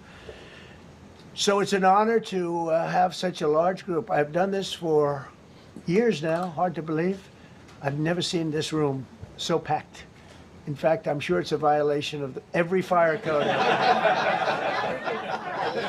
But we'll let you stay anyway. You're taking a chance. And with that, we'll say, maybe if you could, oh, wow. We could be here all day long. If we could keep the first questions perhaps to this subject, and then we'll go on to a few others. Please. Oh, this should be good. Thank you so much. Can you talk about how personal of an issue this is? We talked about flying over the Washington Monument and seeing the pride of what D.C. Look at this little dweeb. Look at this twerp. This little fascist incel. We got the Hitler Youth over here. He's kissing ass to the dictator right now. He must be part of the new media. See, if you aren't aware, the Trump administration has like new media personnel that come. So it's him. It's probably this guy. Usually it's the young people, and they're like the wannabe influencers. They're like C-list TikTok stars who are right-wing fascists, who are willing to do anything to get a softball question in with the president. So let's hear what Big Brain over here has to say. is, and do you believe that the status of the city, the cleanliness, the way that crime is low, is a direct reflection on how the country is run? Yeah, I do. I think the Capitol, look, everyone comes here. They're all coming. All the leaders, they're all wanting to come. And I say it, I've said it again, but I'm really just quoting other leaders from NATO, from the Middle East, King of Saudi Arabia, Qatar, UAE. I was over there. We brought back $5.1 trillion of investment into our country. But a month and a half ago, I was at NATO. We had a great thing. They agreed to put up 5% instead of 2%. 2% they didn't pay, 5% is already paid. We had a great meeting, and they all said the same thing. They said our country was dead. They thought our country was gone. 1 year ago, they said your country was dead. And now you have the hottest country anywhere in the world. We do. We have the hottest country in the world right now. The tariffs have helped. It's given. Again, remember what I said earlier, like only a really unintelligent person has to talk about how smart they are. He's projecting about the country right now. He's like, our country's so hot right now. Everything's happening here. You wouldn't need to say that if the country was actually doing well. Donald Trump spends so much time trying to justify how great the country is doing. You would not need to say that if the country was actually succeeding, because the country would speak for itself. And right now, I'm not afraid to admit it. We're a nation in decline. The United States is a nation in decline. We are not the greatest country in the world. And some people might say, oh, that's so unpatriotic of you to say. No, a real patriot is willing to call out our own country, right? It would be unpatriotic of me to blindly worship this administration and say everything's perfect, everything's going great. If you want to live in a country where you can't criticize your own government, then you can move to North Korea. Okay? You can move to Iran. You can move to these countries that people flee to come to our country. Here in the United States, we get to criticize our government and how bad of a job they're doing. And right now, we're a nation in decline, and it's largely thanks to this administration. It's not only the money, it's billions, trillions of dollars of money, but it gives us great power over enemies. We solved 5 wars with Pakistan and India. We just solved one. Azerbaijan and, as you know, and Armenia. A war was raging for 37 years, and the 2 leaders got up and they said, we never thought this would be solved. Russia tried to solve it. They all tried to solve it. It was a very tough situation, but we got it done. And I said to the 2 men, I said, are you guys friends? And they had a hard time. They've been killing each other for 37 years, right? One was there 5 years, one was there for 22 years. He said, my whole life I've been fighting this war, and you got it solved. But we did many of those. We did in the Congo and Rwanda. That's been going on for 30 years. 8 to 9 million people killed that they know of. But I thought we were talking about DC. What are we talking about? This is a sundowning criminal. By the way, weren't you the one that said, let's keep it on DC for the first few questions? What are we talking about right now? Why are you just going through all your achievements, even though you still haven't gotten a peace deal done with Ukraine and Russia, and you still have no plan to bring peace to the Middle East? What are we talking about right now? It was raging, and we got that solved. We got a lot of them done. It's a great honor. But you want to have, when they come, the leaders come to our country to sign documents that the war is over or whatever, or for other reasons. They come for trade. And you want them to come through so beautifully. You ride down those roads, everything should be perfect. You shouldn't have medians falling down into the roadway. Median, you know, the metal things that are always, somebody had a great lobbyist, because I've never seen them look good. I've been looking at those things with the little, right? They're always broken and bad, but here they're really bad.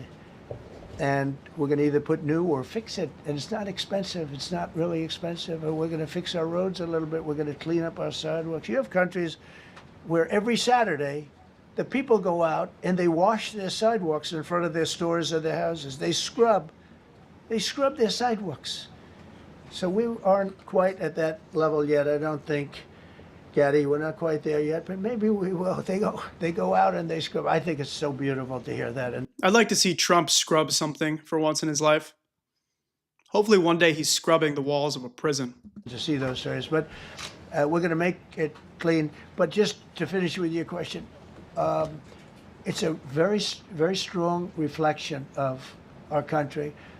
And when they see a bad city, you know, my father always used to tell me, I had a wonderful father, very smart, and he used to say, son, when you walk into a restaurant and you see a dirty front door, don't go in, because if the front door is dirty, the kitchen's dirty also. Same thing with the Capitol. If our Capitol's dirty, our whole country is dirty, and they don't respect us. So it's a very good question, actually. Mr. President, sorry. Question for you on the specific issue. Do you expect more cities to follow DC's path if this goes through? So the idea is that Chicago, LA, San Francisco, would they expect similar action to what we've seen in DC? Any other questions, sir? There's reporting that the administration is going to reclassify marijuana. Would that send mixed messages that if marijuana is okay, some drugs are okay, but we're trying to clean up crime? How do they go hand in hand? We're only looking at that. That's early, but you know, somebody reported it, which is fine. We're looking at it. Some people. That's a classic, like, oh, everything's going so bad right now for my administration. Nothing's getting more affordable. The Epstein files, complete disaster. But now we'll take a look at marijuana because we know young people would be happy with that. And by the way, what a chump of a reporter. That guy is like, well, we can't make marijuana legal. Dude, marijuana currently is a Federal 1 classified drug. It's like at the same level of heroin and all these other extremely deadly drugs. The classification is completely backwards. Whoever did that, what a joke. People like it. Some people hate it. Some people hate the whole concept of marijuana because if it does bad for the children, it does bad for people that are older than children. But we're looking at reclassification, and we'll make a determination over the next, I would say, over the next few weeks. And that determination hopefully will be the right one. It's a very complicated subject, you know, the subject of marijuana. I've heard great things having to do with medical, and I've had bad things having to do with just about everything else. But medical and, you know, for pain and various things, I've heard some pretty good things. But for other things, I've heard some pretty bad things. The other part of your question, I mean, we're just going to see what happens with it all. You're going to have, we're going to have a tremendous success in what we're doing. Other cities are hopefully watching this. They're all watching, just like everyone's watching here. They're all watching. And maybe they'll. I'm telling you, listen to what he's saying. Read in between the lines. It's bigger than just what he says on the surface. He says everybody's watching. The world is watching. The country's watching. It's not just about cleaning up DC. You know, if he actually wanted to do that, he would have a plan to help address homelessness. But it's about sending a message, and he hopes other Democratic leaders are watching, because he's saying, if you don't go along with my plan of Project 2025, of Agenda 47, of a billionaire-run tech oligarchy that we're turning the United States into as we kill democracy, then we'll come after your city next. Self clean up, and maybe they'll self do this and get rid of the cashless bail thing and all of the things that caused the problem. I mean, if you go back, this whole thing with cashless bail is a disaster. So many problems came that we never had before. So they're watching us today, and if they don't learn their lesson, if they haven't studied us properly, because we're going to be very successful. I have zero doubt about that. It's going to be. It's a question of will it be really fast, like the border. You know, everyone said, they used to say, Biden used to say, I need legislation. I didn't get any legislation. Well, you didn't fix the problem. You didn't fix anything. Everything you do is temporary and short term, so you can take credit for it while you're the president. But have we actually addressed the crisis that is immigration? Because right now it takes years and years and years and years to actually get a meeting to seek immigration into this country. You tell people to go through the legal status, then you ambush people who go through the legal status by surprising them, abducting them, kidnapping them at their asylum hearing, at their court hearing. So no, you didn't fix it. Legislation is how you actually fix it, by addressing the backlog of immigration delay, addressing how hard it is to actually legally immigrate to this country, even though we need people. We need people to work here. Unbelievable. Called up our people, and we did a great job. Tom Homan was great. As you know, our secretary did a great job. They did a great job. There's no games. They didn't play games. And we're going to have the same thing here. But then I'm going to look at New York in a little while. Let's do this. Let's do this together. Let's see. It's going to go pretty quickly. And if we need to, we're going to do the same thing in Chicago, which is a disaster. We have a mayor there who's totally incompetent. He's an incompetent man. And we have an incompetent governor there. Pritzker's an incompetent. His family threw him out of the business, and he ran for governor. And now he would attack Pritzker right now because he knows Pritzker is standing in his way. He knows Pritzker, the governor of Illinois, has given safe harbor to the Texas Democrats who fled Texas to prevent MAGA extremists in Texas from trying to steal 5 additional congressional seats in Texas by redrawing their voting maps well before the census in 2030. So right now, Pritzker is a thorn in Donald Trump's behind. Now I understand he wants to be president, but I noticed he lost a little weight, so maybe he has a chance. You know, you never know what happens. Let's make fun of people for their weight. What a president. But Pritzker's a gross incompetent guy, thrown out of the family business. But when I look at... I see Hegseth smiling back there. You are in no position, Pete Hegseth, to make fun of anybody. You're a joke, buddy. You are a disgusting joke of a man. You're a shame. Chicago, and I look at L.A. If we didn't go to L.A. 3 months ago, L.A. would be burning like the part that didn't burn. If he would have allowed the water to come down, which I told him about in my first term, I said, you're going to have problems. Let it come down. We actually sent in our military to have the water come down into L.A. They still didn't want it to come down after the fires. But I'm sorry, I have to push back on that. You know, as an LA resident, the reality is Donald Trump wasted water. He was like, open these pipes, let them flow. He basically took a bunch of water from the Central Valley, from Central California, wasted it after the fires were already done. And now these farmers, they're going to be out of water. So there's actually going to be a drought in the Central Valley because of all the water that was wasted by Trump. And Trump says, oh, there's this imaginary water that's from Northern California that should just flow down into Southern California. Not fucking true. That's not the reality. Okay? You can't just let this guy make stuff up and just eat it up. You have to live in facts. There are facts, and there's what Trump says. He doesn't know what he's talking about. that was it. We have it coming down. But hopefully LA's watching. That mayor also. The city's burning. They lost like 25,000 homes. I went there the day after the fire. You were there. And I saw people standing in front of a burned down home. It was, their homes were incinerated. They weren't like, even the steel was literally, it was all warped and literally disintegrated because of the winds and the flame and the whole thing, like a blowtorch. They were standing on this beautiful day, maybe a couple of days after. He gave it a little time because what they had suffered. Almost 25,000 homes. And you see what's happening now. They didn't give their permits. I went to a town hall meeting. I said, we're going to get you the federal permits, which are much harder. Almost immediately, Lee Zeldin is a star. He did an incredible job. They have all their federal permits. They don't have their city permits. And the mayor said to me, we think we could have them in 2 years. I was walking down the street and I met with firemen and police. And I was saying hello to many people that were standing in front of their homes with yellow tape. You can't go in. You can't go onto the lot. And those people wanted to start rebuilding their homes then. I thought we were talking about DC. Why are we spreading lies again about poor people in Los Angeles who lost everything, who don't want to hear this bullshit? By the way, I know Trump would love to rush the construction of homes in LA. He says, build them now, build them immediately. Don't worry about the environmental concerns. No, we have to look at the environmental concerns because that's exactly how we prevent these types of tragedies from happening again. But Donald Trump is always in love with getting the cheap, quick deal done. He's a cheap man. He loves a cheap, quick, dirty deal. He says, let's do it now. We have to do it right now. Everything has to be now. Now. Forget the permits. It's not how it works, bud. And in there.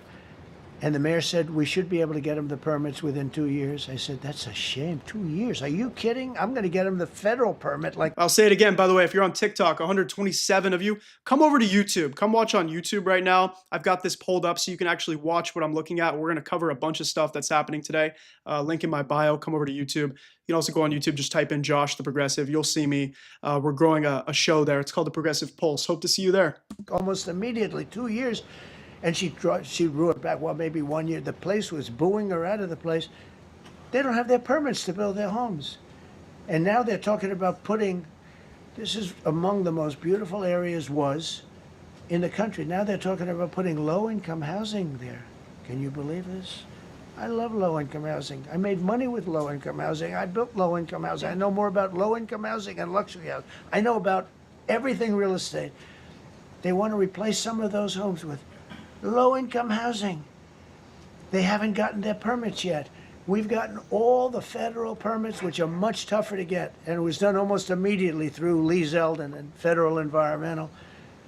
And I watched the other day, those people are angry. And now, they had they loved that area. They loved the whole big area, different places, but they loved it. It was all luxury stuff and beautiful stuff, and some wasn't that luxury, but the level of love for that neighborhood, their neighborhoods, was incredible.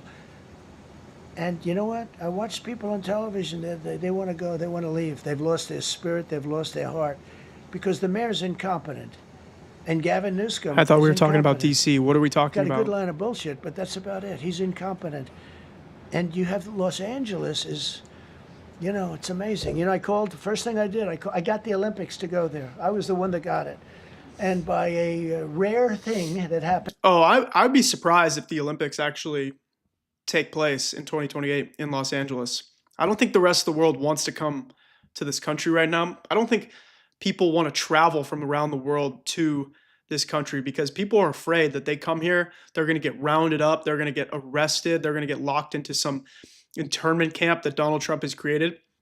I am less optimistic about the Olympics actually taking place. I'm a little concerned about that. And I'm concerned that it's going to be a huge fascist parade for Donald Trump to take credit for. So we'll see if the Olympics actually happen. I'd be surprised if they did. And I'll be the president. I was very upset because I got the Olympics there and I said I won't be president when it comes, but bad things happened and illegal things happened, really illegal things happened. Now it turns out one good thing was I'm going to be the president for the Olympics for 2050, for 250, which is going to be fantastic, and also for the World Cup. So we have a lot of good things, and I hope 250 is going to be, 250th anniversary is going to be the best. But when I looked at those people, and I saw last night on television that they still don't have their permits, it's a disgrace what's happened in Los Angeles. Yeah, thank you. The China tariff deadline is tonight, but do you plan to extend that? We'll see what happens. We've been dealing very nicely with China, as you probably have heard. Remember, every time he does this, he's like, we'll do this in 2 weeks. We'll talk to China again in 90 days. We still don't have a TikTok deal. We still don't have any substantial trade deals. Every time he just uses his tariffs as a threat, he extends it later on. But companies are already preparing to make everything more expensive, and things are getting more expensive.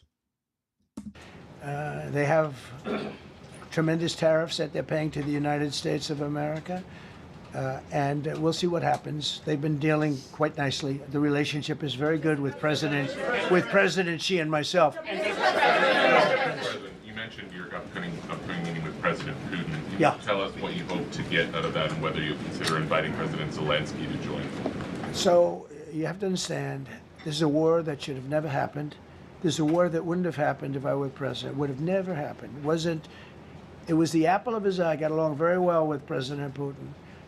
But if you look, under President Bush, they took a lot of territory. Under President Obama, they took a lot of territory. Under Biden, they essentially took the whole thing. You know, it's just a question of time. And under your administration, you have sold Ukraine out to Russia because it is being reported that the peace plan that Trump is approving, Ukraine is giving territory to Russia that Russia hasn't even gotten close to conquering in their invasion of Ukraine. So Trump is basically just handing Ukraine to Russia on a silver platter.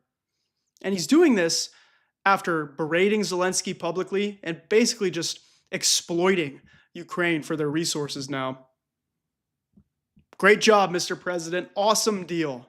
The deal maker in chief, the art of the deal, sir. You did an amazing job. By the way, war is still not over and it's still being prolonged. And I would be surprised if you actually get the war solved during your big meeting with Putin. Under Trump, you know what they took? Nothing. I was the one that said, you can't build your pipeline that was half built.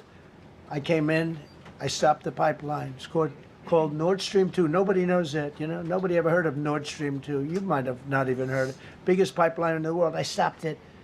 I was not a friend of Russia, but I got along well with Putin. It's always good to get along with other countries if possible, but that doesn't mean you roll over like Biden did. Biden came in and he immediately approved the pipeline. I couldn't believe it. How are you going to say Biden rolled over when one of the good things Biden did was he actually united the entire world against Russia's illegal invasion and occupation of Ukraine?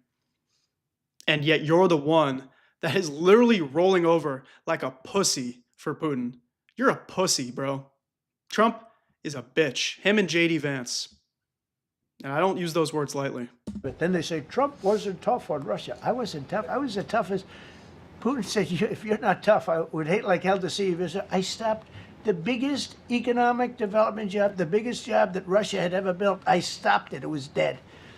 And this low IQ president came in and he let them build a pipeline and supply oil and gas all over Europe, you know? Also, it was reported that Trump is considering inviting Zelensky to the peace deal. How are you going to have a peace deal between Ukraine and Russia and Ukraine isn't even at the meeting?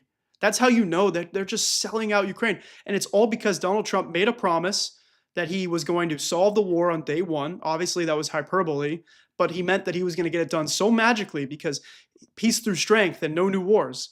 And then, as it turned out, he's been president for several months now. He hasn't been able to stop the war at all. It's only gotten worse. So now he's desperate and he knows that he's failed on a campaign promise, that he basically just tricked his supporters because he said, I'll get it done. You vote for me. It hasn't happened that way. Now he's willing to just sell Ukraine out and all the innocent people that are getting blown up every day as Putin just bombs cities indiscriminately. So this is really a feel-out meeting a little bit. And President Putin invited... I have to keep pausing. He just backtracked. He basically is now like, it's a feel-out meeting. We're not going to get a peace deal done. We're just going to see how things are going. That's important, what he just said, because when there's no peace deal done, he's going to refer back to that and say, well, we were just talking.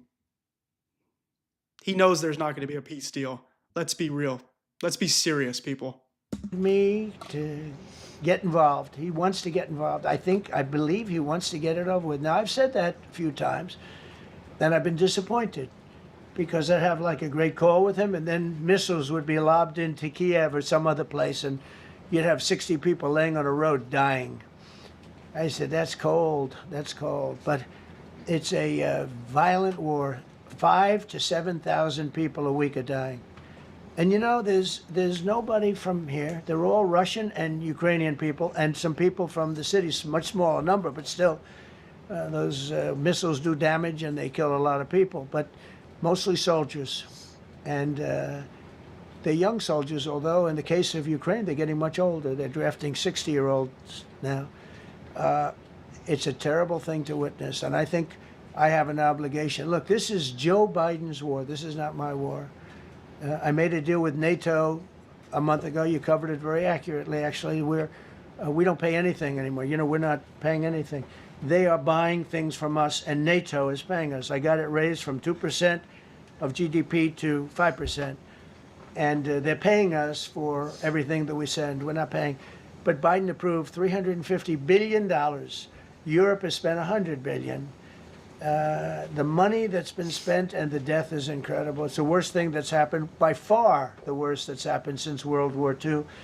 So I'm going in to speak to Vladimir Putin. And I'm going to be telling him, you got to end this war. You got to end it. And he wasn't going to mess with me. This war would have never happened. You know, we had a discussion about it one time, and we never had that discussion again. Would have never happened.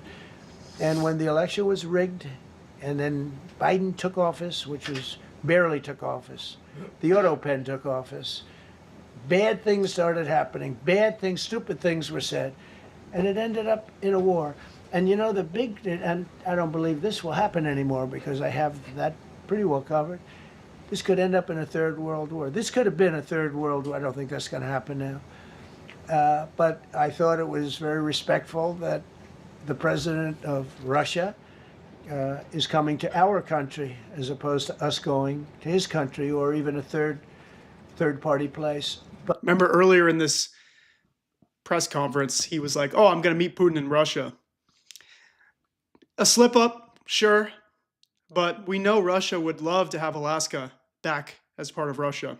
But I think we'll have constructive conversations. Then after that meeting, immediately, maybe as I'm flying out, maybe as I'm leaving the room, I'll be calling the European leaders who I get along with very well. And, you know, I have a great relationship, I think, with all of them.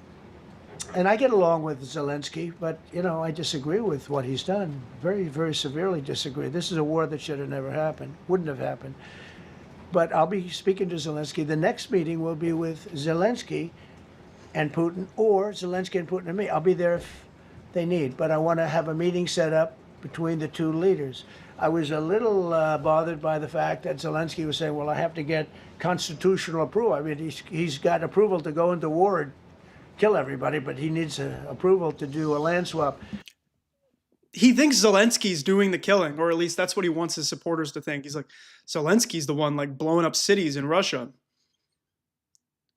Dude, it's America first to get this war ended. But you don't have to let more innocent people die by kissing up to Putin like you're his lapdog. We know the Russians have video of you, by the way. Because there'll be some land swapping going on. I know that through Russia and through conversations with everybody. Oh, just a little land to the swapping. Good, for the good of Ukraine. Good stuff, not bad stuff. Also, some bad stuff for both. So there's good and there's bad. But it's very complex because you have lines that are very uneven. And there'll be some swapping. There'll be some changes in land, and the word that they will use is, you know, they make changes. We're going to change the lines, the battle lines. Russia's occupied a big portion of Ukraine. They've occupied some very prime territory. We're going to try and get some of that territory back for Ukraine. But they've taken some very prime territory. They've taken largely ocean, you know, in real estate we call it oceanfront property. That's always the most valuable property. If you're in a lake, a river, or an ocean, it's always the best property. Well, Ukraine, a lot of people don't know that Ukraine was largely 1,000 miles of ocean. That's gone. Other than one small area, Odessa, it's a small area. There's just a little bit of water left. So I'm going to go and see the parameters. Now, I may leave and say, good luck, and that'll be the end. I may say this is not going to be settled. I mean, there are those that... He's letting you know, hey, I don't have a plan. And I may walk out of that meeting saying, see, I tried. Because Donald Trump never had a plan to end this war, and he's only prolonged it. He's only made it worse. And people have lost their lives, once again, directly because of his rhetoric, directly because of his inaction, his failure of leadership. Now he's practicing appeasement For anybody who's ever taken a basic history class, what happened before Germany started conquering all of Europe? Every European leader practiced appeasement where they said, well, we can let Germany take a little bit of Czechoslovakia. We can let them take a little bit of Poland, a little bit of this territory, that territory. Oh, they can invade France. Fine. They took over everything. And so people have learned their lesson. They know that Putin says he wants to take over territory that he believes should be part of Russia because it was part of the USSR. Right? This is personal for Russia. This is deeply historical for them. It's part of their manifest destiny. And so Putin would not stop at Ukraine. That is why there was a coalition of nations basically stopping Putin at the front lines. And now Donald Trump is practicing appeasement. He's a weak president. He's a weak man. If this was World War II, Donald Trump would have been rolled over, just like he rolls over for anybody that has more money than him and more power. I believe that Putin wanted all of Ukraine. I happen to be one of them, by the way. I think if it weren't for me, he would not be even talking to anybody else right now.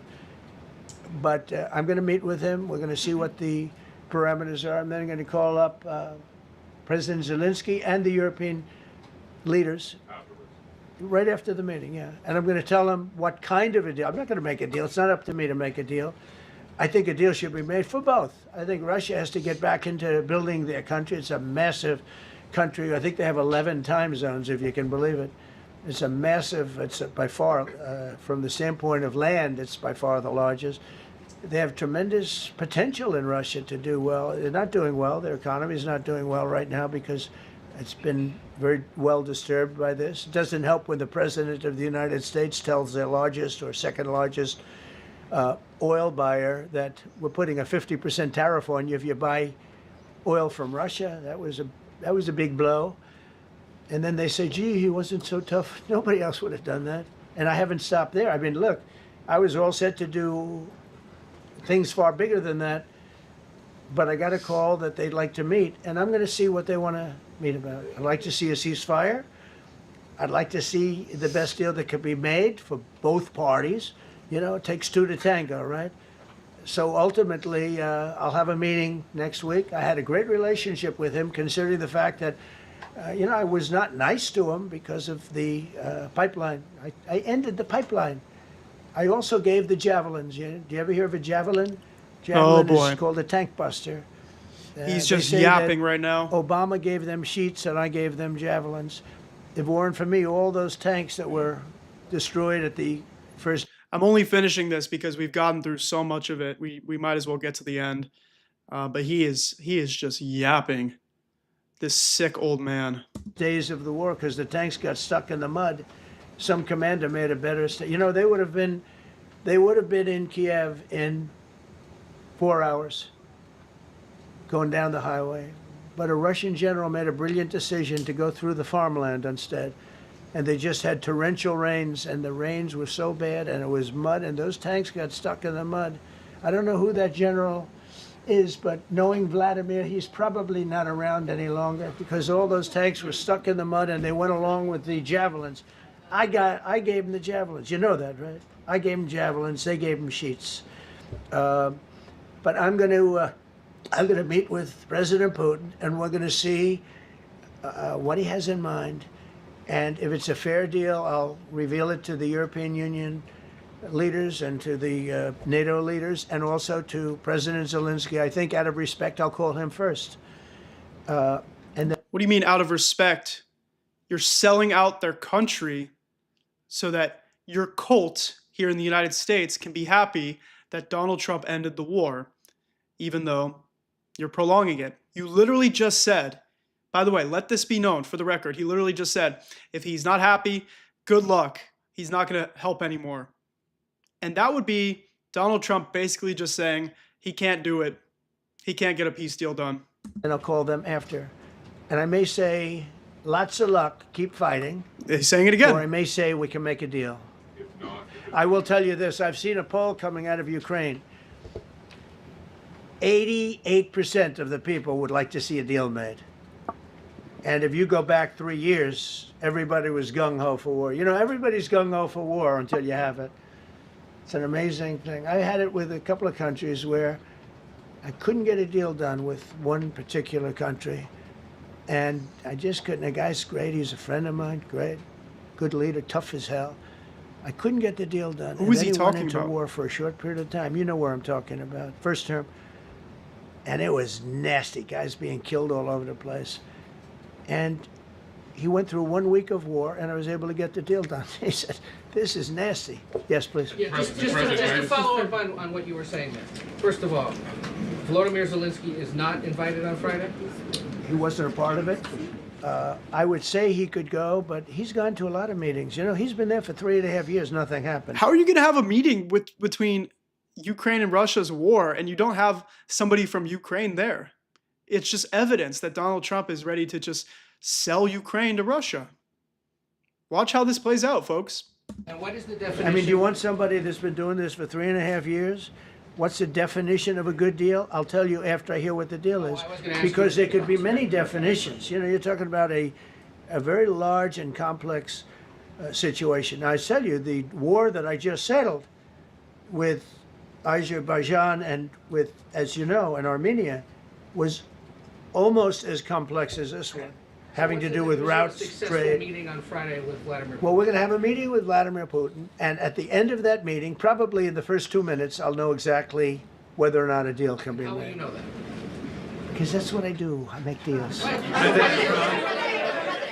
Yeah, please, go ahead. Yeah, thank you, Mr. President. I'm going to ask you two questions, one about China, one about Russia, if I could. On China, your administration agreed to send the most advanced or advanced NVIDIA and AMD chips. No, obsolete. No. Obsolete chip.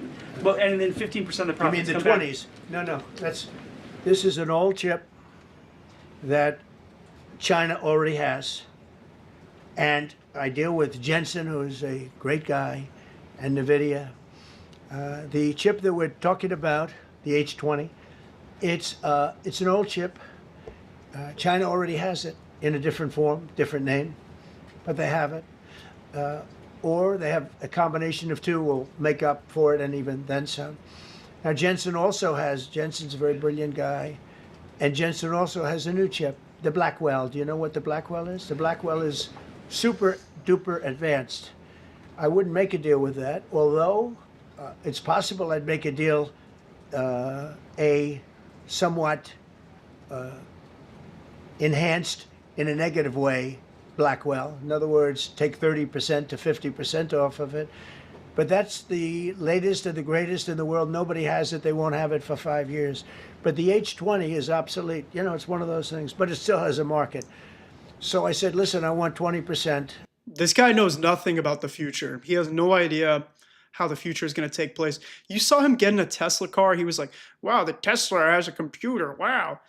We cannot have this old man running this country. It has nothing to do with age, but it has everything to do with intelligence and vision. You look at Bernie Sanders. Bernie Sanders is so intelligent. He is sharp as nails. He speaks better than most people in government.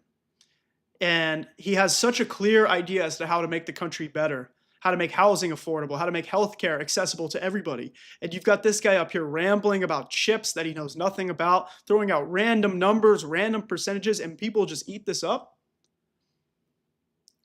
Listen to what he's saying, because it's nothing coherent. It's unbelievable. He has no idea what the country is going to look like in 10 years because he probably won't even be here.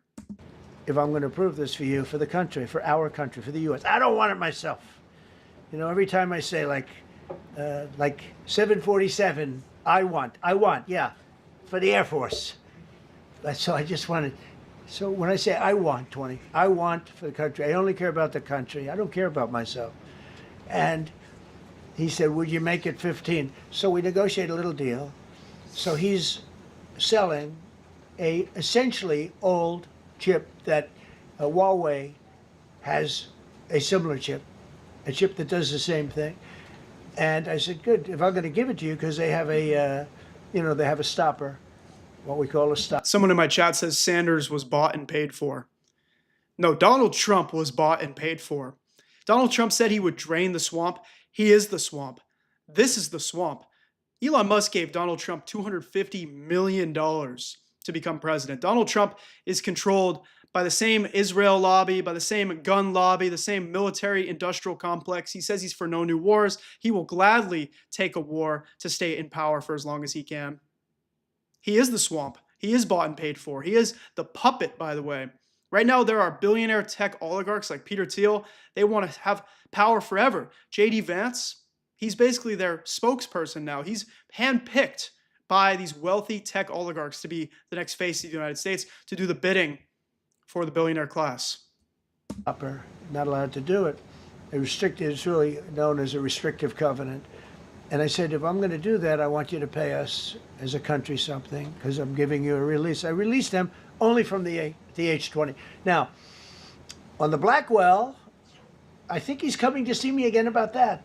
But that will be a unenhanced version of the big one. Like, I don't know if you know it, we will sometimes sell fighter jets to a country and we'll give them 20% less than we have. Do you know what I mean, right?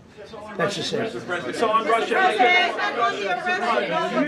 do you see a time, Mr. President, when there could be normal trade between the U.S. and Russia? Should your meeting go well, should there be peace? I do, yeah. Russia has a very valuable piece of land. If Vladimir Putin would go toward business instead of toward war, you know, it's a warring nation. That's what they do. They fight a lot of wars. A friend of mine said Russia's tough because they just keep... How can you sit here with a straight face and say that Russia fights a lot of wars when our country is responsible for the world's wars? We are an empire that goes around the world causing war, murdering innocent civilians wherever they are. On fighting. They beat Hitler, so did we. And they beat Napoleon. You know, they've been doing this for a long time. I asked a question to a very, very smart man that some people like and some people don't like. Viktor Orban, right? From Hungary, the head of Hungary. And he's in that same area and knows the two countries very well. I said, this was before Biden didn't do anything to get us out of it. He could have gotten us out of that. It would have never happened. I said, so can Russia be beaten by Ukraine? He looked at me like, what a stupid question.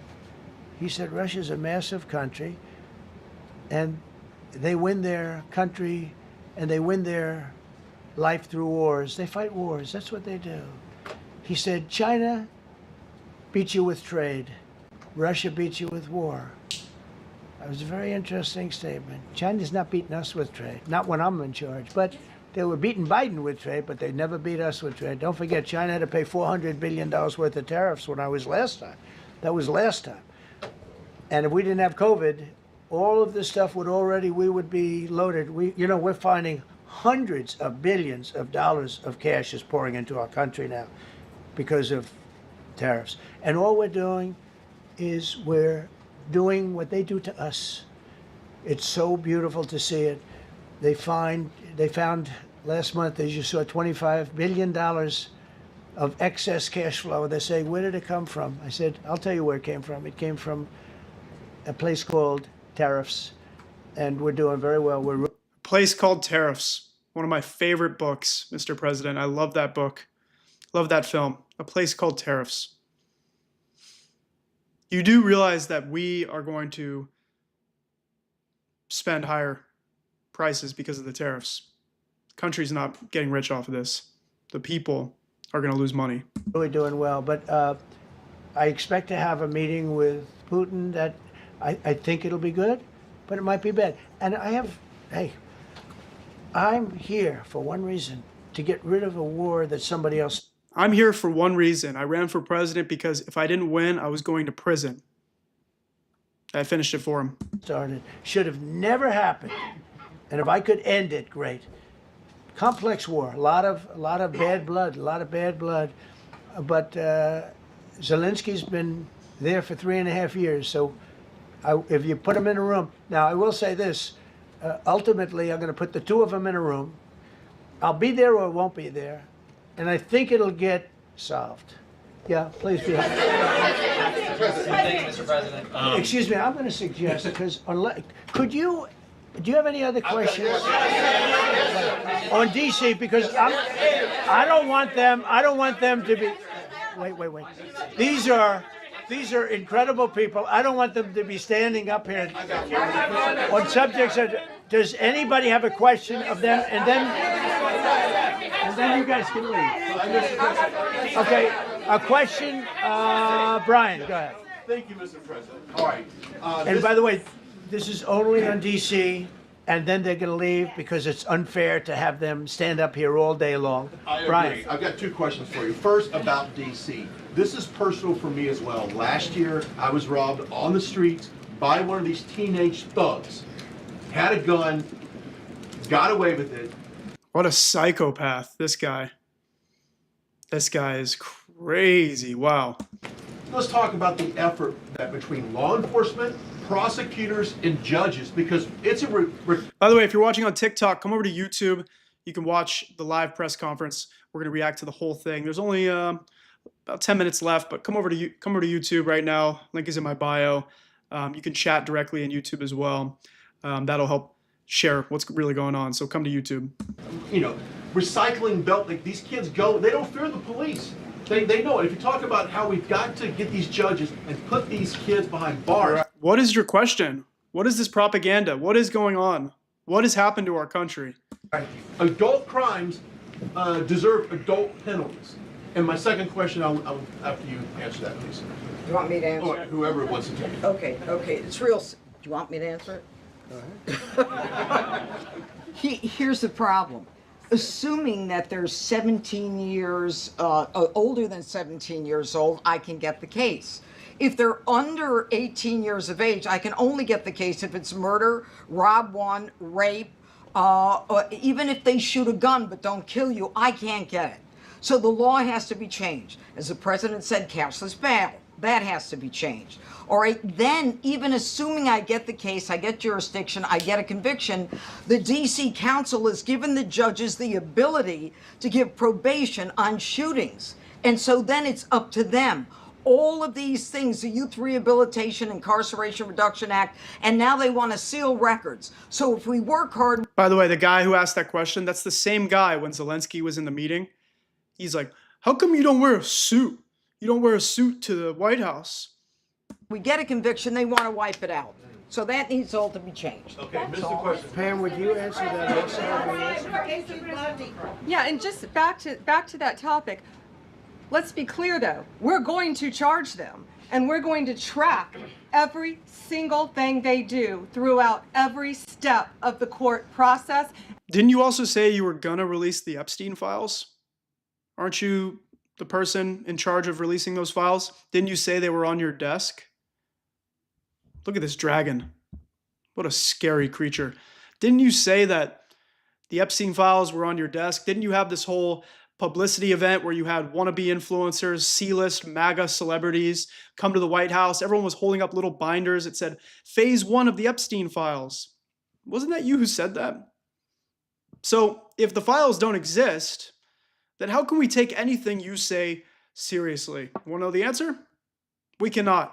And report back to you and let all of you know what's happening to them. Because the people who are prosecuting them, the judges who are trying them, they also need to be held accountable. Mr. President, you also made the comment. You made the comment when you walked out here. This is the most people we've ever seen in this briefing. I've never seen ever, right? I've never seen any. Where's Caroline? Where's my superstar? What kind of question are we asking here? By the way, Caroline Leavitt, I can't stand hearing Trump talk so creepy about her. He's like, her face, her lips, the way they move, she's like a machine. Ugh, gives me the creeps, especially when you consider the fact that Trump was best friends with Jeffrey E. It's very disturbing. Caroline, is Caroline in the back? Where's Caroline? Come here, Caroline. Come here, Caroline. Come here. Is she doing a good job, by the way? Come here. Don't clap for her. Is this the largest crowd that you've ever seen? This is definitely the most packed briefing, and I think all of you would agree. I think it's why we need to build a ballroom. Mr. President, I have a better idea. What a creep. Good. All right, Brian, go ahead. The question is this. We are a nation in decline. This is a disgusting display of fascism. I thought patriots supported the United States of America. Why do MAGA Trump supporters love the idea of making our country like North Korea? I don't get it.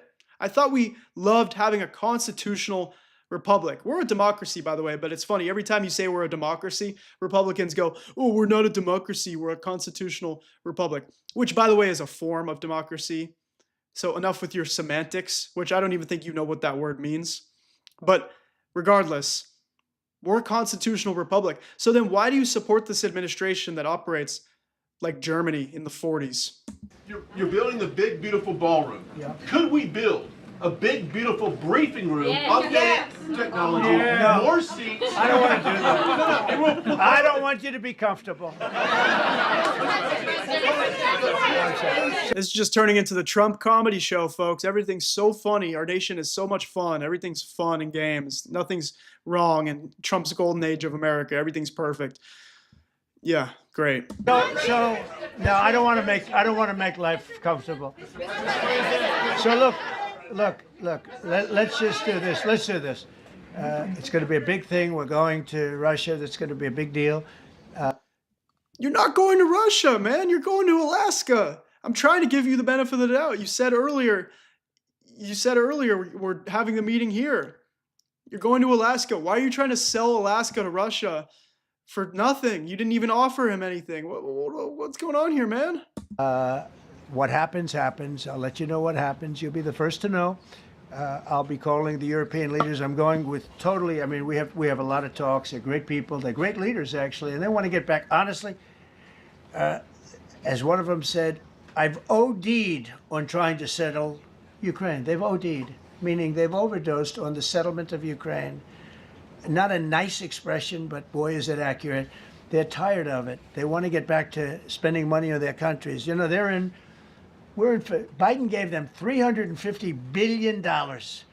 Europe gave $100 billion. It should be much more than that. Shouldn't have been that kind of, they should have had equalization, but they didn't. But you know what? Still a lot of money.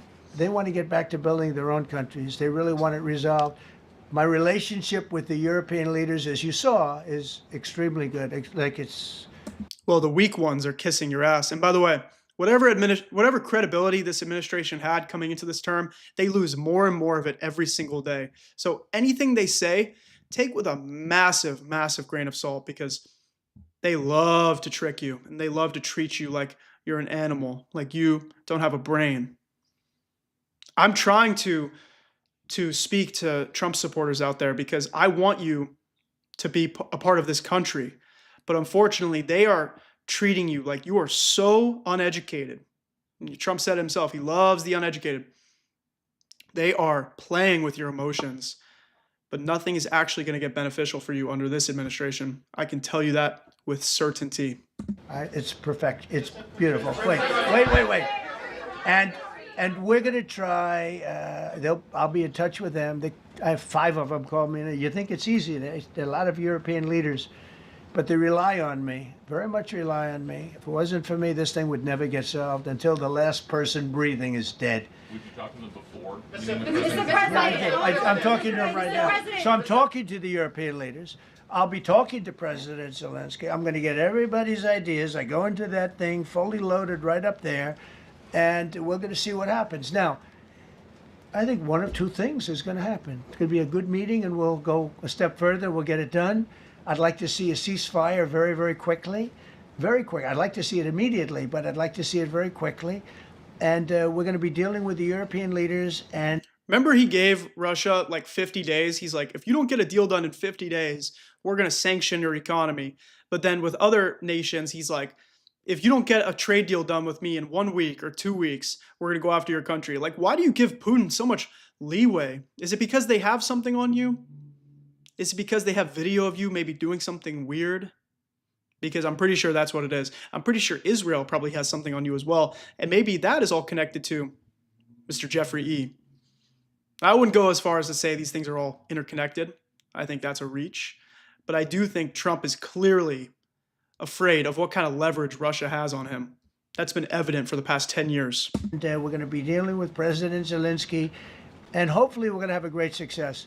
As far as this, what we did today, and I think you were here for DC more so than even Russia, because Russia will be, you know, we have a couple of days to go, but the Russia is going to be very interesting. But to me, what is very exciting, and we're going to take back our capital.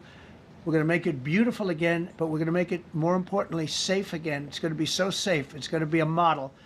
This just in, by the way, breaking news. Trump has extended China's tariff deadline by 90 days. That just broke. Once again, Donald Trump has no trade deal with China, no plan to make a trade deal with China. So he pushes it again 90 days. The tariffs are 90 days delayed. Where have I heard this before? It's either 2 weeks or 90 days. We'll get into that in a second. Let's hear the last part of his little statement. We'll read about what's going on with China. And then we'll look at other cities also. But other cities are studying what we're doing. And you have some capable people in other cities. They can do it too.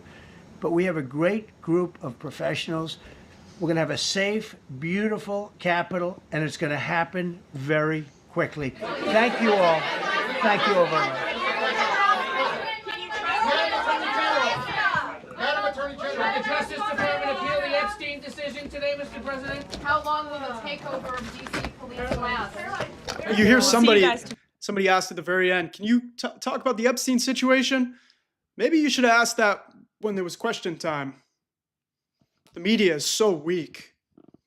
This is why it's so important to watch my stream on YouTube, because only in this era, independent media will help shine the light. You know, as an independent reporter, my job is to show you what's really going on, to cut through the bullshit, because the mainstream media, you just heard them. Every question they ask, Donald Trump, you're doing so amazing, sir. How much more amazing can you be doing? Donald Trump, do you want to build a ballroom next?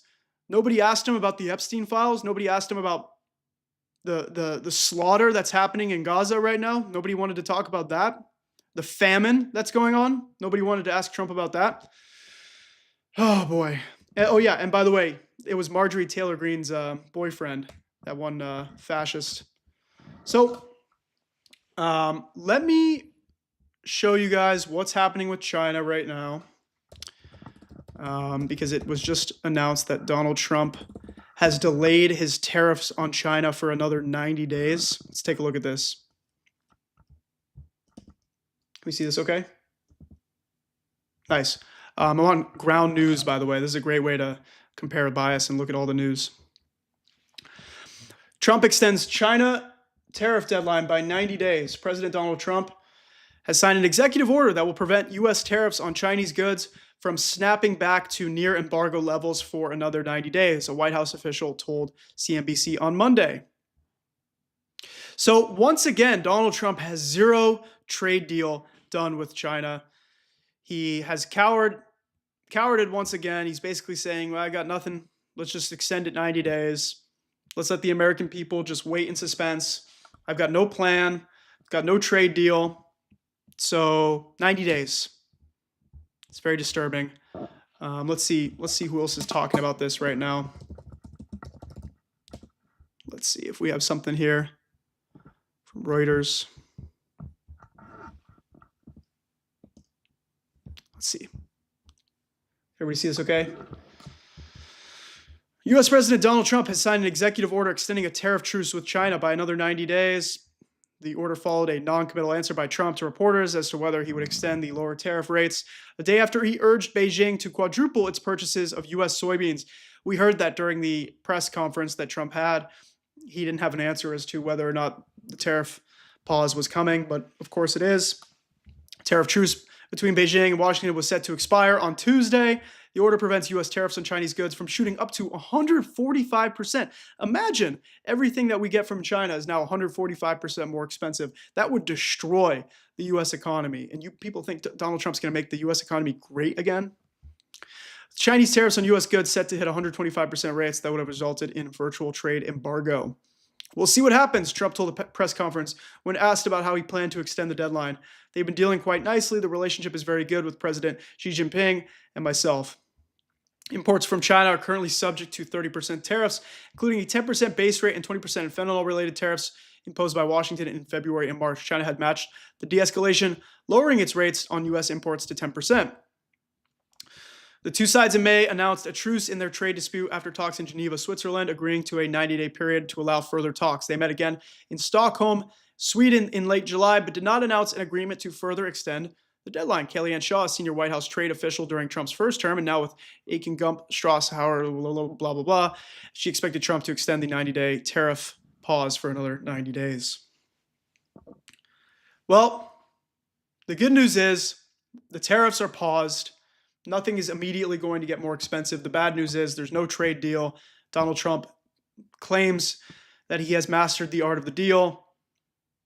It's really the art of the steal. He stole your vote. So, all right. Well, that was the longest stream that we've done so far. I believe this is the 5th edition of the Progressive Pulse. If you're still watching, thank you so much. Please subscribe to my channel so you can always stay up to date on when I go live, when I post videos. Please like this video and share it with a friend. If you want to support my work directly, I'm an independent content creator. You can do so via my Venmo, via buymeacoffee.com. Both are linked in my bio, in my description. Thank you to everybody watching on TikTok. I'm going to sign off for now so I can go make some videos, make some content of everything that's happening as well, so you can get some quick videos on TikTok, Instagram, social media that you can share around. But please follow me on all these socials. Help me share the truth about what's happening here in the US and around the world. I'm Josh Greene. Thank you for tuning into this edition of the Progressive Pulse. Stay well and fight the fascist Trump